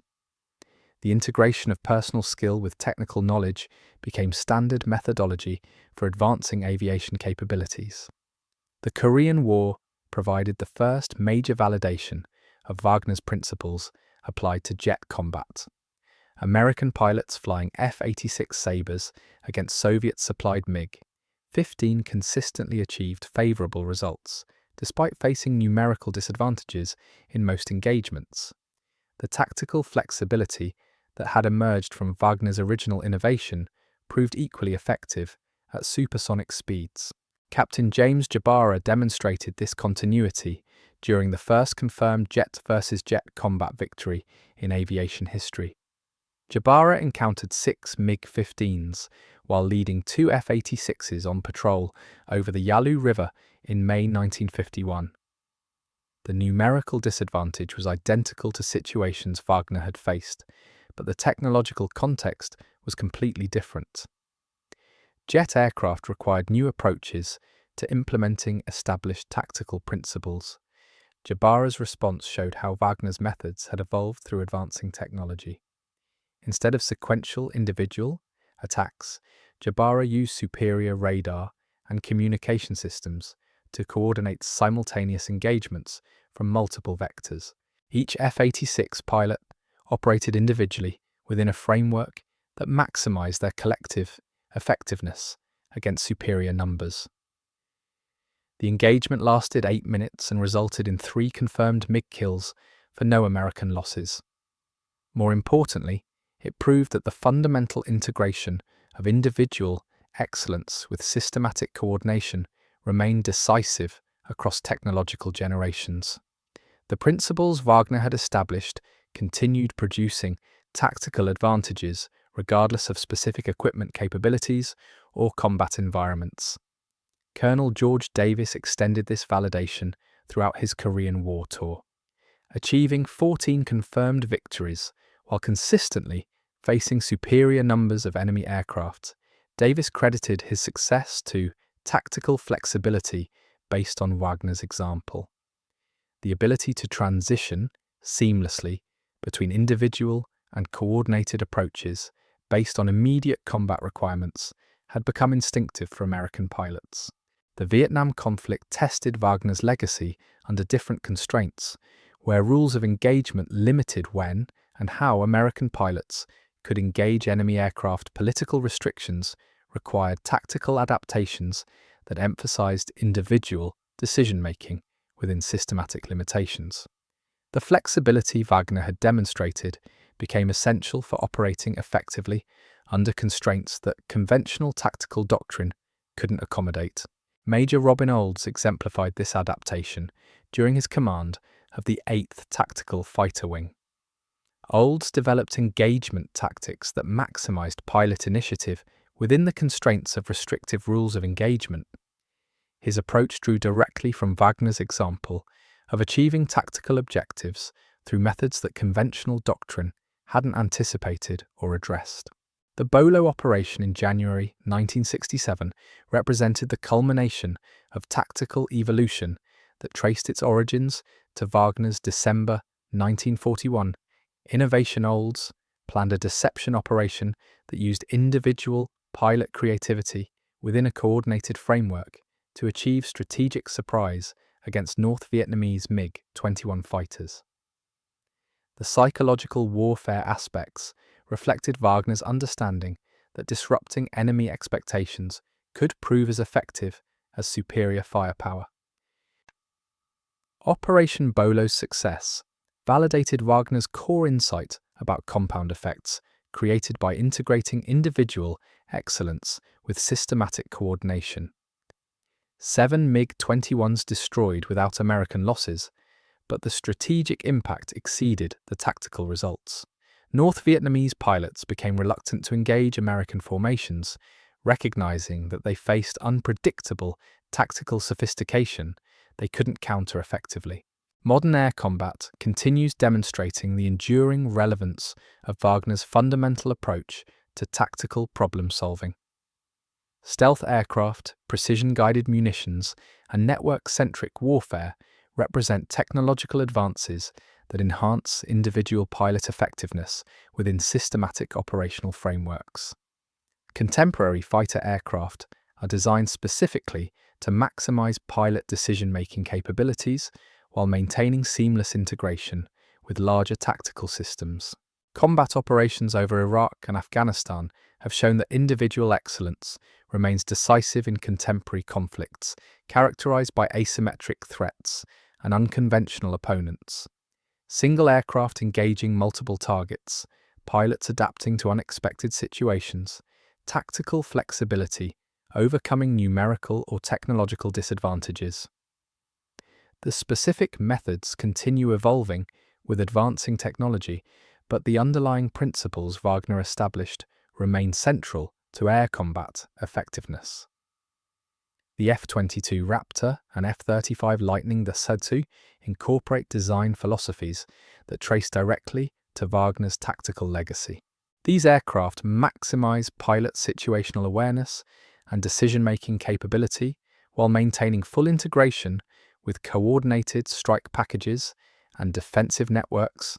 The human-machine interface optimizes for individual excellence within systematic operations, exactly the balance Wagner had achieved through purely tactical means pilot training programs for fifth-generation fighters emphasized the same integration of individual capability with systematic coordination that Wagner had demonstrated over the Philippines.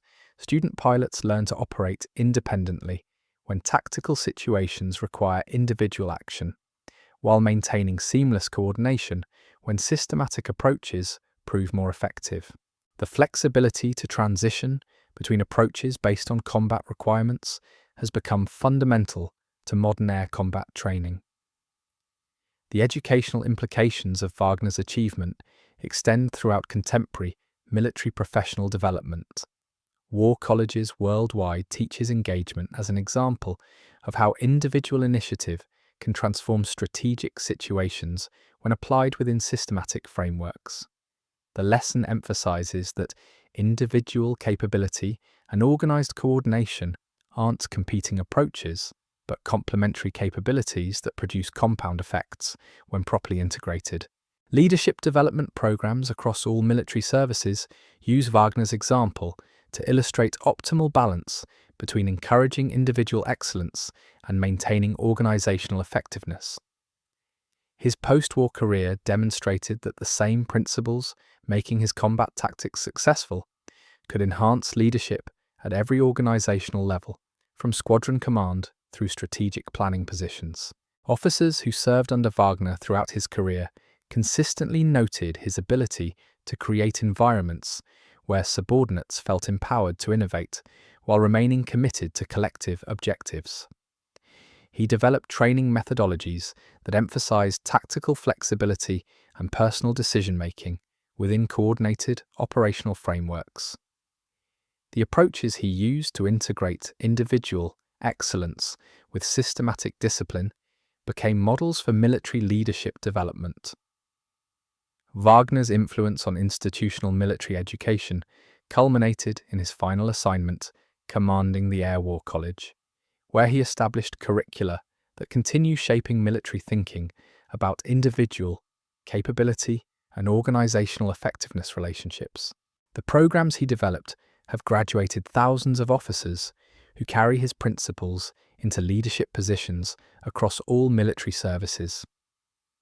Contemporary military doctrine reflects Wagner's integration principles through emphasis on mission command philosophy, where subordinate leaders receive broad guidance and objectives but maintain freedom to determine specific methods for achieving assigned missions. The approach balances individual initiative with systematic coordination, exactly as Wagner had done during his impossible engagement over the Philippines. But Wagner's most profound contribution transcends specific military applications or institutional changes he influenced. His demonstration that mathematical impossibility could become tactical reality through intelligent integration of individual excellence with systematic frameworks established a methodology for solving competitive problems where conventional approaches prove inadequate. The business community has adopted Wagner's principles for addressing market situations where companies face overwhelming competitive disadvantages. Entrepreneurs study his approach to disrupting established market coordination through innovative tactics that transform competitive mathematics. The methodology has influenced strategic planning across industries where conventional wisdom suggests certain outcomes are inevitable. Sports organizations analyze Wagner's integration of individual excellence with systematic coordination to develop team strategies that maximize both personal capability and collective effectiveness. Athletic programs teach his example as demonstration that superior opponents can be defeated through tactical innovation that changes the competitive equation fundamentally. Educational institutions use Wagner's story to illustrate creative problem-solving under extreme constraints, where students learn to analyze situations where standard approaches prove inadequate and develop solutions that work within systematic limitations while exceeding conventional expectations. The methodology he employed instinctively has become formal pedagogical technique for fostering breakthrough thinking across academic disciplines. Medical professionals apply Wagner's principles to emergency response situations where individual medical personnel must make critical decisions within established protocols while facing overwhelming patient loads. The ability to innovate individually while maintaining systematic coordination has become recognized as essential capability for crisis management in any high-stress professional environment. Engineering programs teach Wagner's tactical innovation as a case study in creative problem-solving, where technical constraints seem to preclude optimal solutions. Students learn to find approaches that work within systematic limitations while achieving results that conventional analysis suggests are impossible. The mindset Wagner demonstrated has become fundamental to developing innovative engineering solutions. The technological implications extend to artificial intelligence and autonomous systems development, where computer scientists study how individual decision-making algorithms can operate within coordinated frameworks to achieve collective objectives exceeding the sum of individual contributions. The integration challenges Wagner solved through combat experience have become central research problems in advanced computing applications. Game theory analysis shows that Wagner's methods represent optimal solutions to competitive scenarios where conventional tactical thinking proves inadequate. His approach continues influencing strategic planning in contexts completely removed from military applications, wherever individuals or organizations face overwhelming disadvantages that require innovative solutions. The psychological aspects of Wagner's achievement influence performance research across multiple fields, where specialists study how individuals can maintain effectiveness under extreme pressure while operating within systematic frameworks. His demonstration that personal excellence and organizational coordination could be integrated rather than balanced has transformed understanding of optimal performance in high-stress environments. Leadership researchers analyze Wagner's post-war career to understand how the same principles that made his combat tactics effective enhanced his organizational leadership capabilities. His ability to encourage individual initiative while maintaining unit cohesion became a model for developing leadership approaches that maximize both personal capability and collective effectiveness.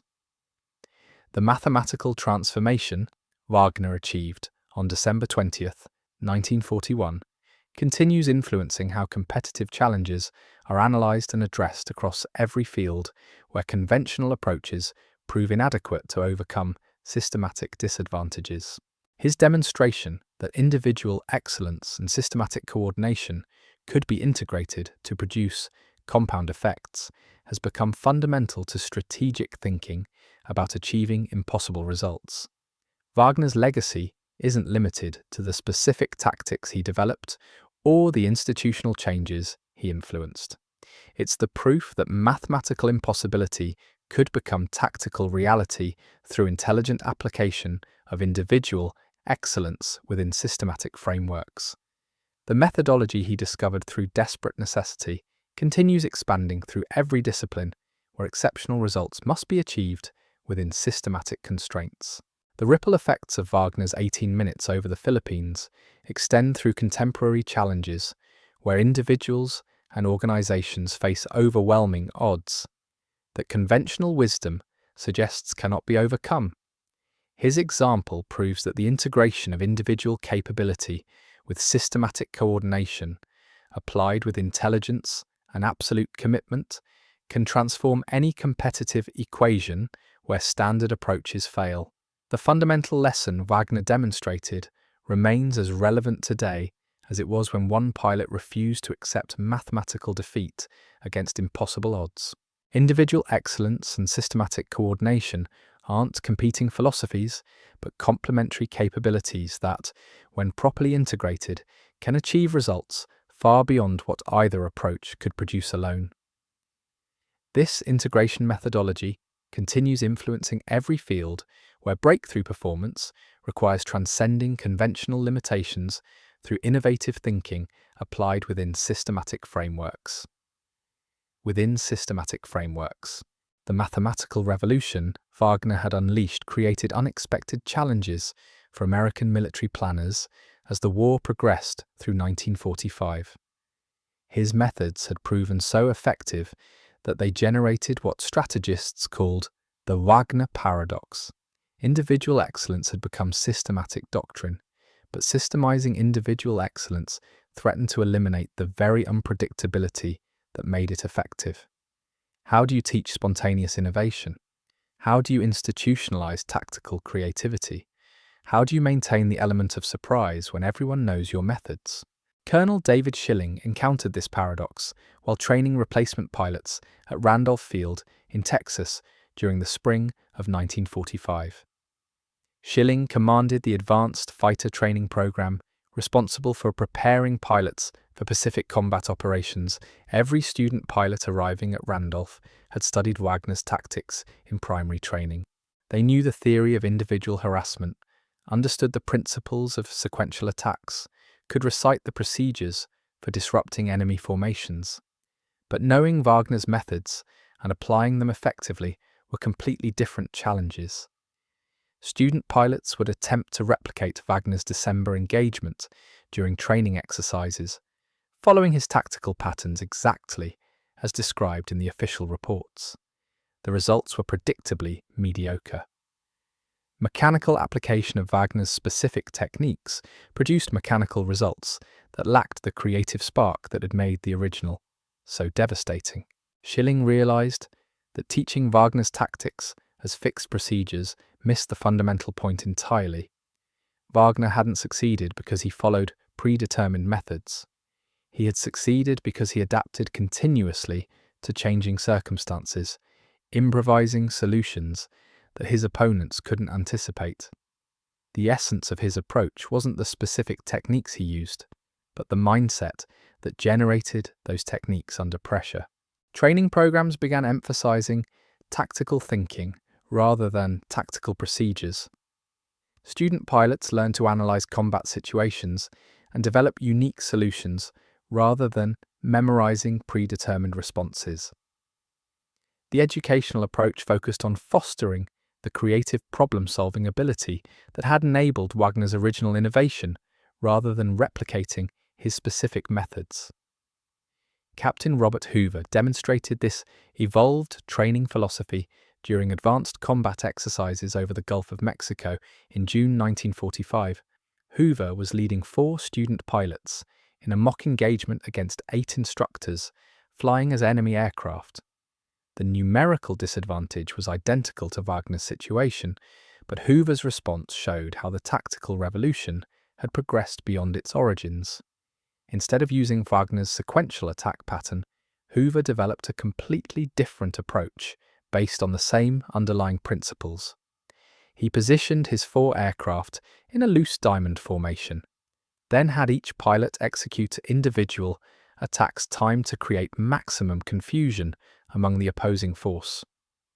The coordination was systematic, but each individual attack was unique and unpredictable. The engagement demonstrated that Wagner's legacy wasn't a specific set of tactics, but a methodology for generating tactical innovations under pressure. Students who understood the principles could develop their own methods that were equally effective but completely different from Wagner's original approach. The creative thinking process had become more important than any particular tactical solution. This evolution proved crucial when American forces encountered Japanese pilots who had studied Wagner's methods intensively and developed specific countermeasures. By late 1945, captured Japanese training manuals contained detailed sections on defending against individual American fighter tactics. Enemy pilots knew exactly what to expect from American fighters using Wagner's established approaches. Lieutenant James Goodson discovered the extent of Japanese adaptation during combat over Kyushu in July 1945. Goodson was leading 6 P-51 Mustangs when they encountered 24 Japanese fighters flying in formations specifically designed to counter Wagner's harassment tactics. The enemy aircraft maintained tight spacing that eliminated attack angles, used mutual support patterns that negated psychological pressure, and employed coordination techniques that prevented disruption through individual attacks. Goodson recognized immediately that the Japanese had solved Wagner's original tactical equation. They had studied American methods so thoroughly that they could predict and counter every established technique. The tactical advantage that had dominated Pacific air combat for 3 years was being neutralized by enemy adaptation. American pilots needed new innovations that built on Wagner's foundation while transcending his specific methods. Goodson's solution demonstrated the maturation of American tactical thinking. Instead of abandoning Wagner's principles when faced with effective countermeasures, Goodson applied those principles to generate entirely new approaches. He used the creative problem-solving methodology Wagner had pioneered to develop tactics the Japanese hadn't anticipated because they were focused on countering Wagner's original innovations. The engagement lasted 14 minutes and resulted in 9 Japanese aircraft destroyed for the loss of 1 American fighter. But the strategic significance exceeded the tactical results. Goodson had proven that Wagner's legacy wasn't vulnerable to enemy adaptation because it wasn't dependent on specific techniques. The underlying methodology for generating tactical innovations remained effective, regardless of how well opponents understood previous applications. Intelligence analysis of captured Japanese documents revealed the enemy's frustration with evolving American tactics. Japanese training programs had prepared their pilots to counter Wagner's established methods, but American pilots were no longer using those methods exclusively. They were applying Wagner's creative approach to develop new techniques that Japanese countermeasures couldn't address. Major General Curtis LeMay, commanding the 21st Bomber Command, recognized the broader implications of this tactical evolution.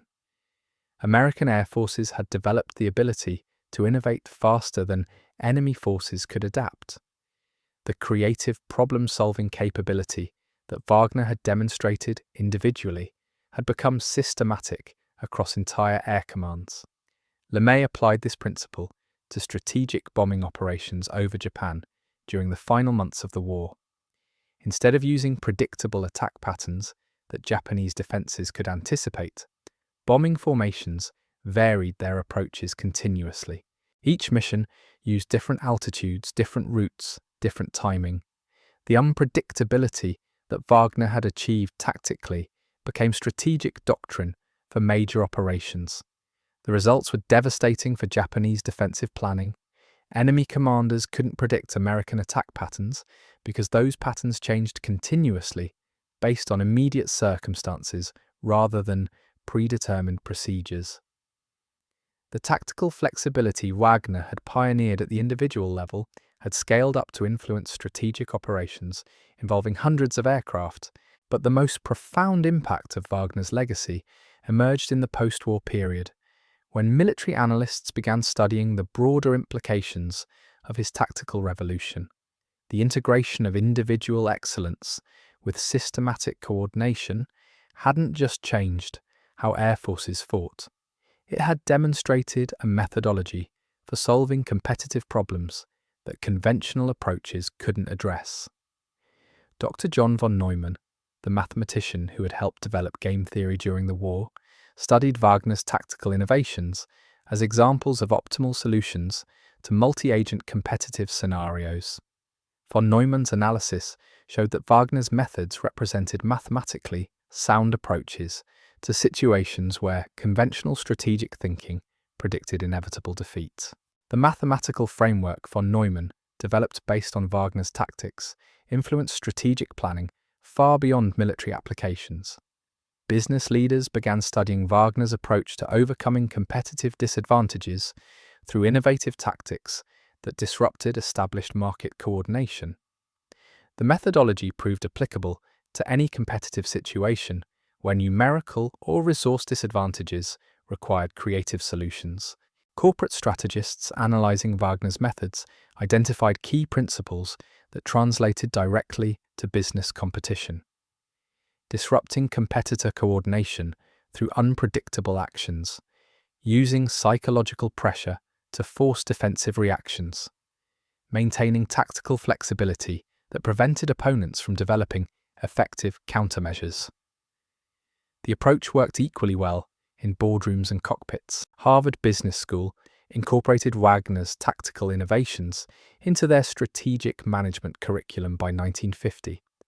Students learned to analyze competitive situations where conventional approaches suggested certain defeat and develop solutions that changed the competitive mathematics. Fundamentally, the case study method that became standard business education practice drew directly from military tactical analysis pioneered through studying Wagner's methods. Economics professors began teaching Wagner's example as illustration of how individual agents could influence system-wide outcomes through innovative behavior that disrupted established equilibriums. His demonstration that mathematical impossibility could become tactical reality provided empirical evidence for economic theories about market disruption and competitive innovation.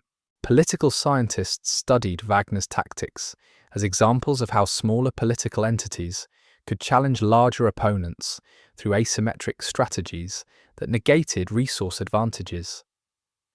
The principles he had demonstrated in aerial combat proved equally applicable to diplomatic and political competition, where conventional power relationships suggested predetermined outcomes.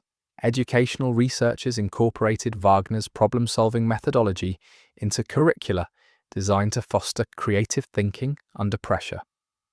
Students across multiple disciplines learned to analyze situations where standard approaches proved inadequate and develop solutions that worked within systematic constraints while exceeding conventional limitations. Psychology departments began studying Wagner's performance under extreme stress as an example of optimal decision-making in high-pressure situations.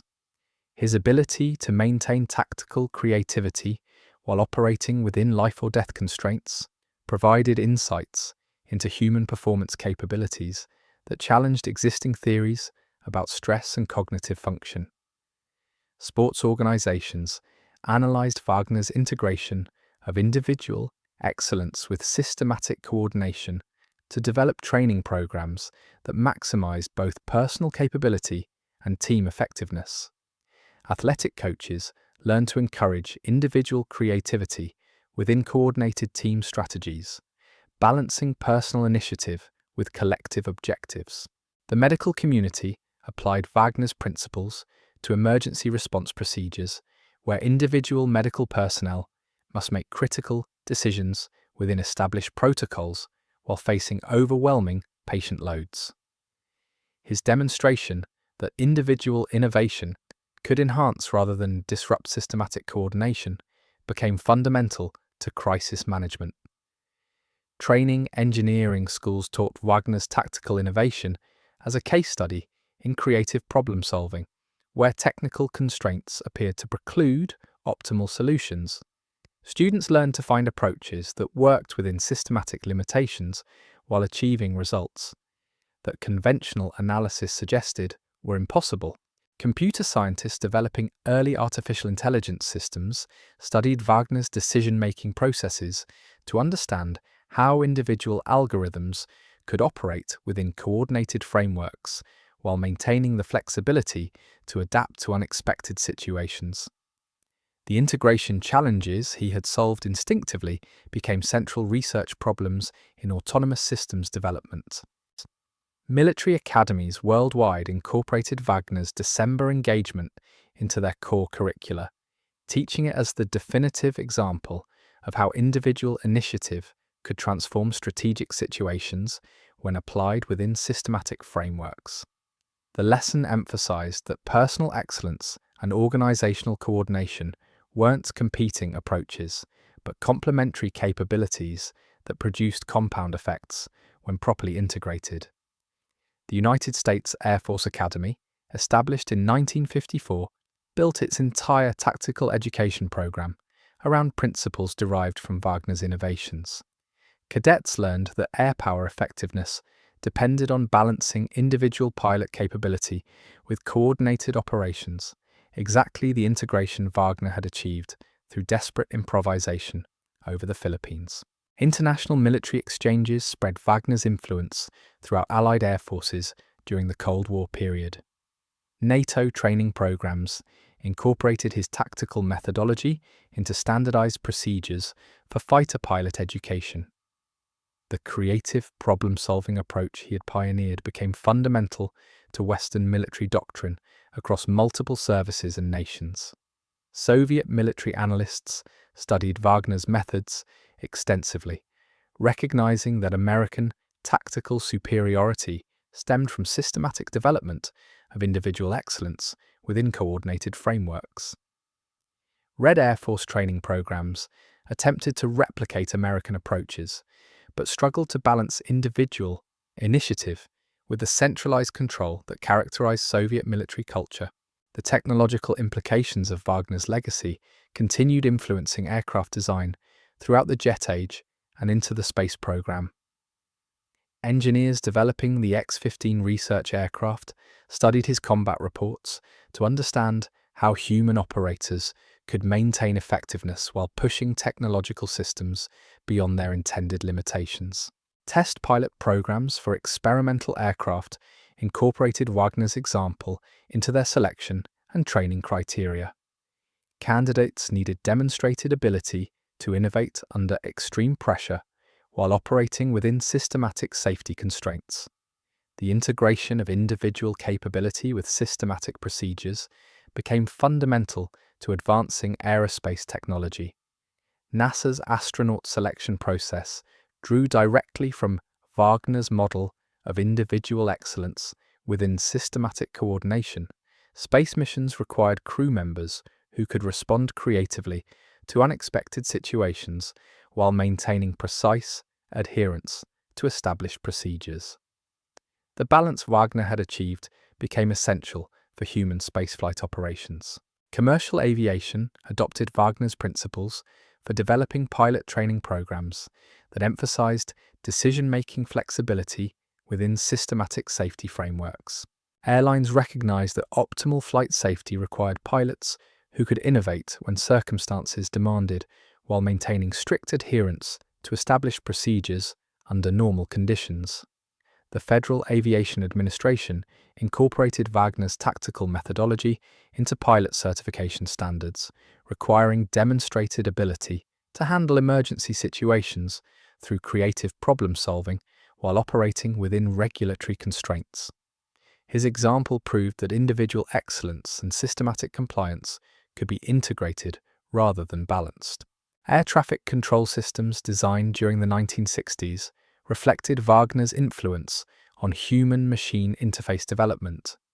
Controllers needed the ability to make individual decisions under pressure while maintaining coordination with systematic traffic management procedures. The integration challenges he had solved tactically became operational requirements for civil aviation. Educational institutions worldwide began teaching Wagner's story as an example of how individuals could achieve extraordinary results through intelligent application of creative thinking within systematic frameworks. The methodology he had developed became fundamental to curricula designed to foster innovation and problem-solving capability. Business schools expanded their analysis of Wagner's tactics to include organizational behavior implications. His post-war leadership career demonstrated that the same principles making his combat performance effective could enhance management capability at every organizational level. The integration of individual excellence with systematic coordination became central to executive development programs. Management consulting firms developed strategic planning methodologies based on Wagner's approach to overcoming competitive disadvantages through tactical innovation. Corporate clients learned to analyze market situations where conventional approaches suggested inevitable defeat and develop solutions that changed competitive dynamics fundamentally. Research and development organizations studied Wagner's creative process to understand how breakthrough innovations emerged from systematic analysis combined with individual insight. His demonstration that impossible problems could become solvable through unconventional approaches influenced scientific and technological development across multiple disciplines. The pharmaceutical industry applied Wagner's principles to drug development programs, where individual researcher creativity had to operate within systematic regulatory frameworks. His example showed that innovation and compliance could be integrated to achieve results that neither approach could produce independently. Technology companies developing early computer systems used Wagner's tactical methodology as a model for balancing user flexibility with systematic reliability. Software designers learned to create programs that supported individual creativity while maintaining systematic functionality and security. The space program's mission planning incorporated Wagner's approach to handling situations where predetermined procedures might prove inadequate. Mission controllers learned to maintain systematic coordination while supporting crew innovation when unexpected circumstances required creative solutions. Military research programs studying advanced warfare concepts drew extensively from Wagner's tactical legacy. The development of stealth aircraft, precision-guided munitions, and network-centric warfare all reflected his fundamental insight that individual excellence and systematic coordination could be integrated to produce compound effects. Defense contractors developing next-generation fighter aircraft studied Wagner's combat reports to understand how human operators could maximize effectiveness while interfacing with increasingly sophisticated technological systems. The human-machine integration he had achieved through purely tactical means became a design requirement for advanced military systems. International relations scholars analyzed Wagner's tactical innovations as examples of how smaller nations could challenge larger opponents through asymmetric strategies that negated resource advantages. His methods provided frameworks for understanding how tactical creativity could overcome strategic disadvantages in diplomatic and military competition.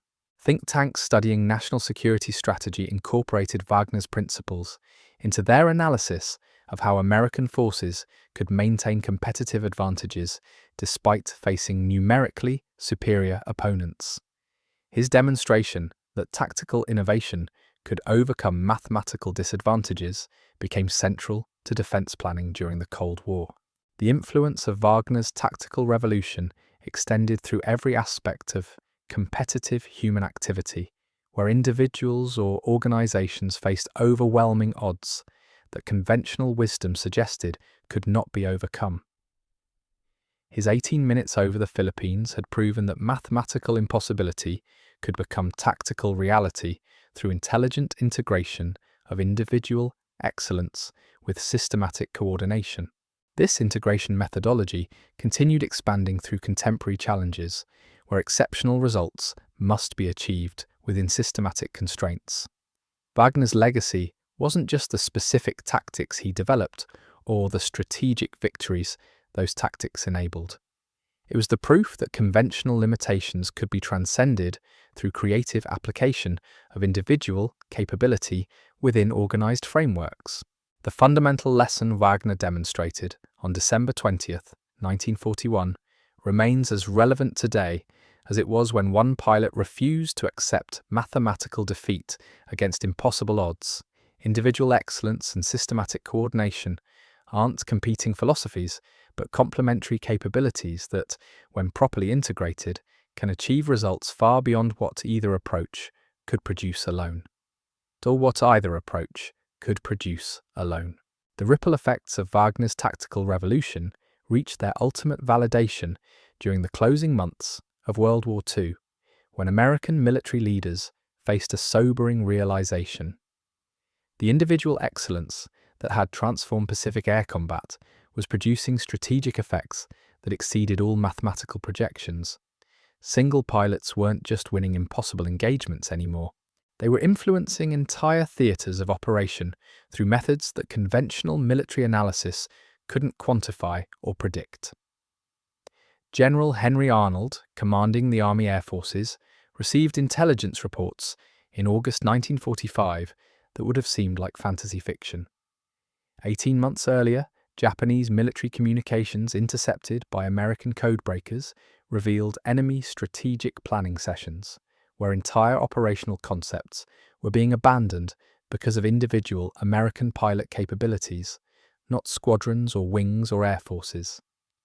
Individual pilots whose tactical innovations had forced systematic changes in enemy doctrine. The intelligence was both encouraging and troubling. Encouraging because it proved that Wagner's methods had scaled beyond tactical applications to influence strategic outcomes. Troubling because American military leadership was beginning to depend on individual excellence in ways that challenged traditional concepts of systematic military effectiveness. What happened when those exceptional individuals were lost? What happened when the enemy learned to counter individual innovations as effectively as they had countered systematic approaches? Colonel Gregory Boyington encountered these questions directly during his final combat missions over Japan in July 1945. Boyington commanded the Black Sheep Squadron, flying F-4U Corsairs against Japanese home defense forces that had been reorganized specifically to counter American individual fighter tactics. The enemy had studied Wagner's methods, analyzed Boyington's own innovations, and developed systematic responses designed to neutralize individual American advantages. The Japanese approach was mathematically elegant and tactically sound. If American pilots achieved superiority through individual excellence, Japanese forces would eliminate individual excellence as a tactical factor, entirely mass formations of expendable aircraft flown by minimally trained pilots. No coordination to disrupt, no psychology to exploit, no formation discipline to break. Just overwhelming numbers of aircraft committed to predetermined attack patterns that required no individual decision-making. Boyington's first encounter with these evolved Japanese tactics occurred over Osaka Bay on July 12, 1945. His 4-aircraft division intercepted 87 Japanese aircraft approaching Allied shipping. The enemy formation consisted entirely of obsolete trainers and light bombers flown by student pilots with less than 50 hours of flight time. No experienced pilots to intimidate, no tactical coordination to disrupt, no complex maneuvers to counter. The engagement tested every principle Wagner had established and every innovation that had evolved from his original methods. Boyington's pilots used individual harassment tactics against an enemy that couldn't be harassed. They attempted psychological pressure against pilots who expected to die. They tried to disrupt coordination among aircraft that weren't coordinated. Every technique that had dominated Pacific air combat for 3 years proved ineffective against an enemy that had eliminated the vulnerabilities those techniques exploited. The result was pure mathematical warfare. 87 Japanese aircraft versus 4 American fighters. No tactical innovations could change those numbers. No individual excellence could overcome that disparity. Boyington's division achieved 11 confirmed kills before running out of ammunition. The remaining 76 enemy aircraft continued to their targets and inflicted significant damage on Allied shipping. Mathematical superiority had reasserted itself through the elimination of tactical complexity. Boyington's after-action report reached headquarters within hours and sparked immediate strategic reassessment. If Japanese forces could neutralize American individual excellence through systematic elimination of tactical sophistication, the fundamental assumptions underlying Pacific air strategy needed revision. The tactical revolution that had begun with Wagner's impossible victory might be approaching its own mathematical limits. General Curtis LeMay, commanding strategic bombing operations against Japan, recognized the implications immediately. American air superiority had become dependent on individual pilot capabilities to an extent that created strategic vulnerabilities. If the enemy could systematically negate individual excellence, American forces might face the same mathematical disadvantages that had challenged Wagner over the Philippines. The tactical solutions that had seemed so decisive were generating new strategic problems. LeMay's response demonstrated the institutional learning that had emerged from 3 years of tactical evolution. Instead of abandoning individual excellence when it proved insufficient, American forces would integrate it with systematic approaches that could function independently when individual methods failed. The balance Wagner had achieved between personal capability and coordinated effectiveness would become the foundation for strategic operations that could succeed regardless of enemy tactical adaptations. The B-29 bombing campaigns over Japan during August 1945 reflected this integrated approach. Individual bomber crews operated with tactical flexibility that allowed adaptation to immediate circumstances.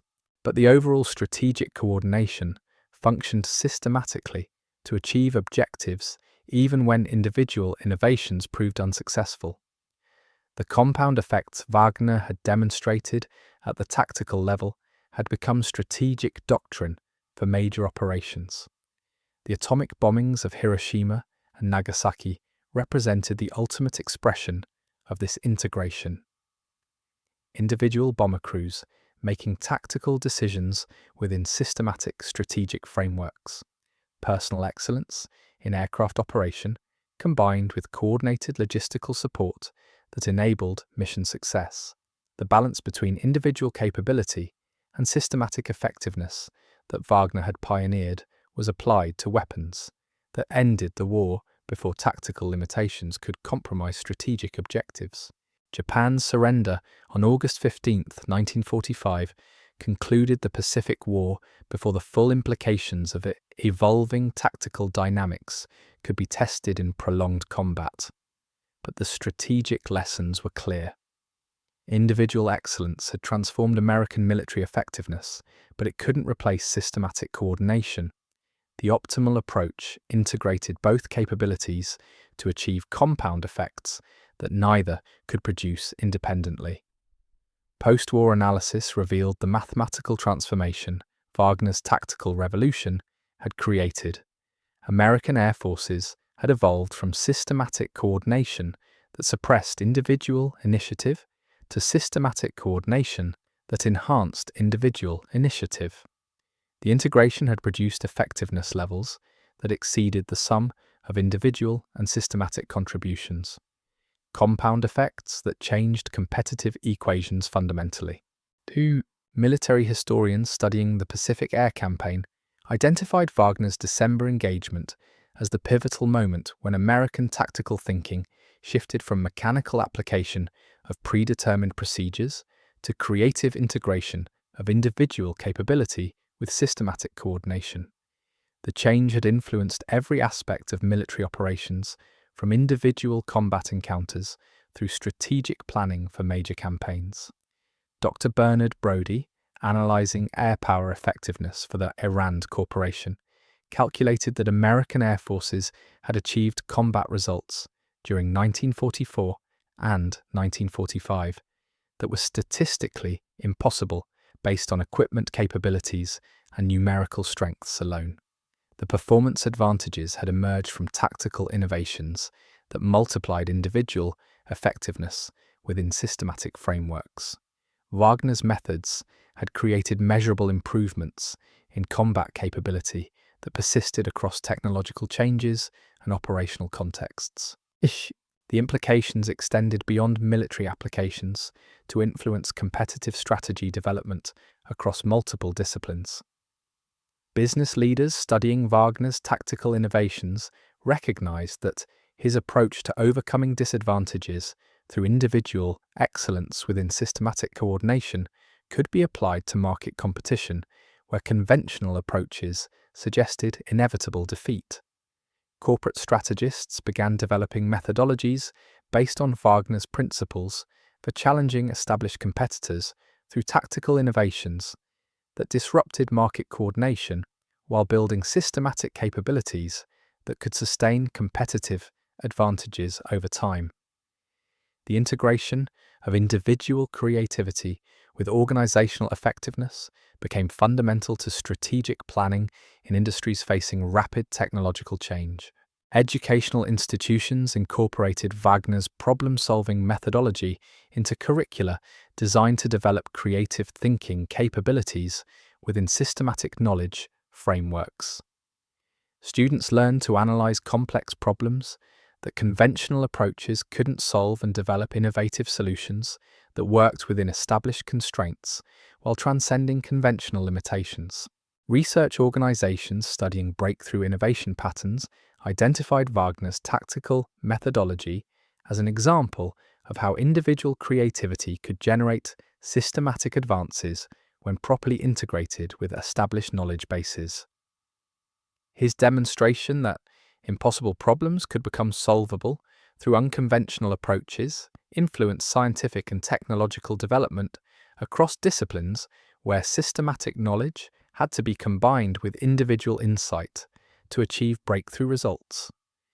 The medical community applied Wagner's principles to developing treatment protocols that balanced individual physician decision-making with systematic evidence-based procedures. His example showed that clinical excellence required integration of personal expertise with coordinated care systems to achieve optimal patient outcomes. The approach became fundamental to medical education programs that emphasized both individual competence and systematic collaboration. Engineering schools taught Wagner's tactical innovation as a case study in creative problem-solving where technical constraints seemed to preclude optimal solutions. Students learned to find approaches that worked within systematic limitations while achieving results that conventional analysis suggested were impossible. The mindset Wagner had demonstrated became essential for developing breakthrough technologies that required integration of individual creativity with systematic engineering principles. Technology companies developing computer systems during the 1950s and 1960s used Wagner's methodology as a framework for balancing user flexibility with systematic reliability. Software designers learned to create programs that supported individual creativity while maintaining systematic functionality and security. The human-machine integration he had achieved through tactical innovation became a design requirement for advancing computing capabilities. The space program incorporated Wagner's approach throughout mission planning and execution procedures. Astronauts needed the ability to respond creatively to unexpected situations while maintaining precise adherence to systematic safety protocols. The integration of individual capability with systematic coordination that Wagner had demonstrated became essential for human spaceflight operations, where both personal excellence and coordinated teamwork were required for mission success. Military academies worldwide built their tactical education programs around principles derived from Wagner's innovations. Cadets learned that optimal military effectiveness required balancing individual initiative with systematic coordination. The lesson emphasized that personal excellence and organizational discipline weren't competing priorities, but complementary capabilities that produced optimal results when properly integrated. Wagner's 18 minutes over the Philippines proved something the Japanese thought mathematically impossible, and the Americans thought strategically unthinkable. One pilot against 64 aircraft wasn't just a combat engagement. It was a demonstration that individual excellence and systematic coordination could be integrated to transcend any limitation conventional thinking imposed. The tactical revolution. Wagner sparked that December morning continued expanding through every competitive arena where breakthrough performance requires transcending what the numbers say is possible. His legacy isn't the 11 aircraft he destroyed or the mission he aborted. It's the proof that when someone refuses to accept mathematical defeat, applies individual creativity within systematic frameworks, and commits absolutely to achieving the impossible, conventional limitations become nothing more than starting points for extraordinary results.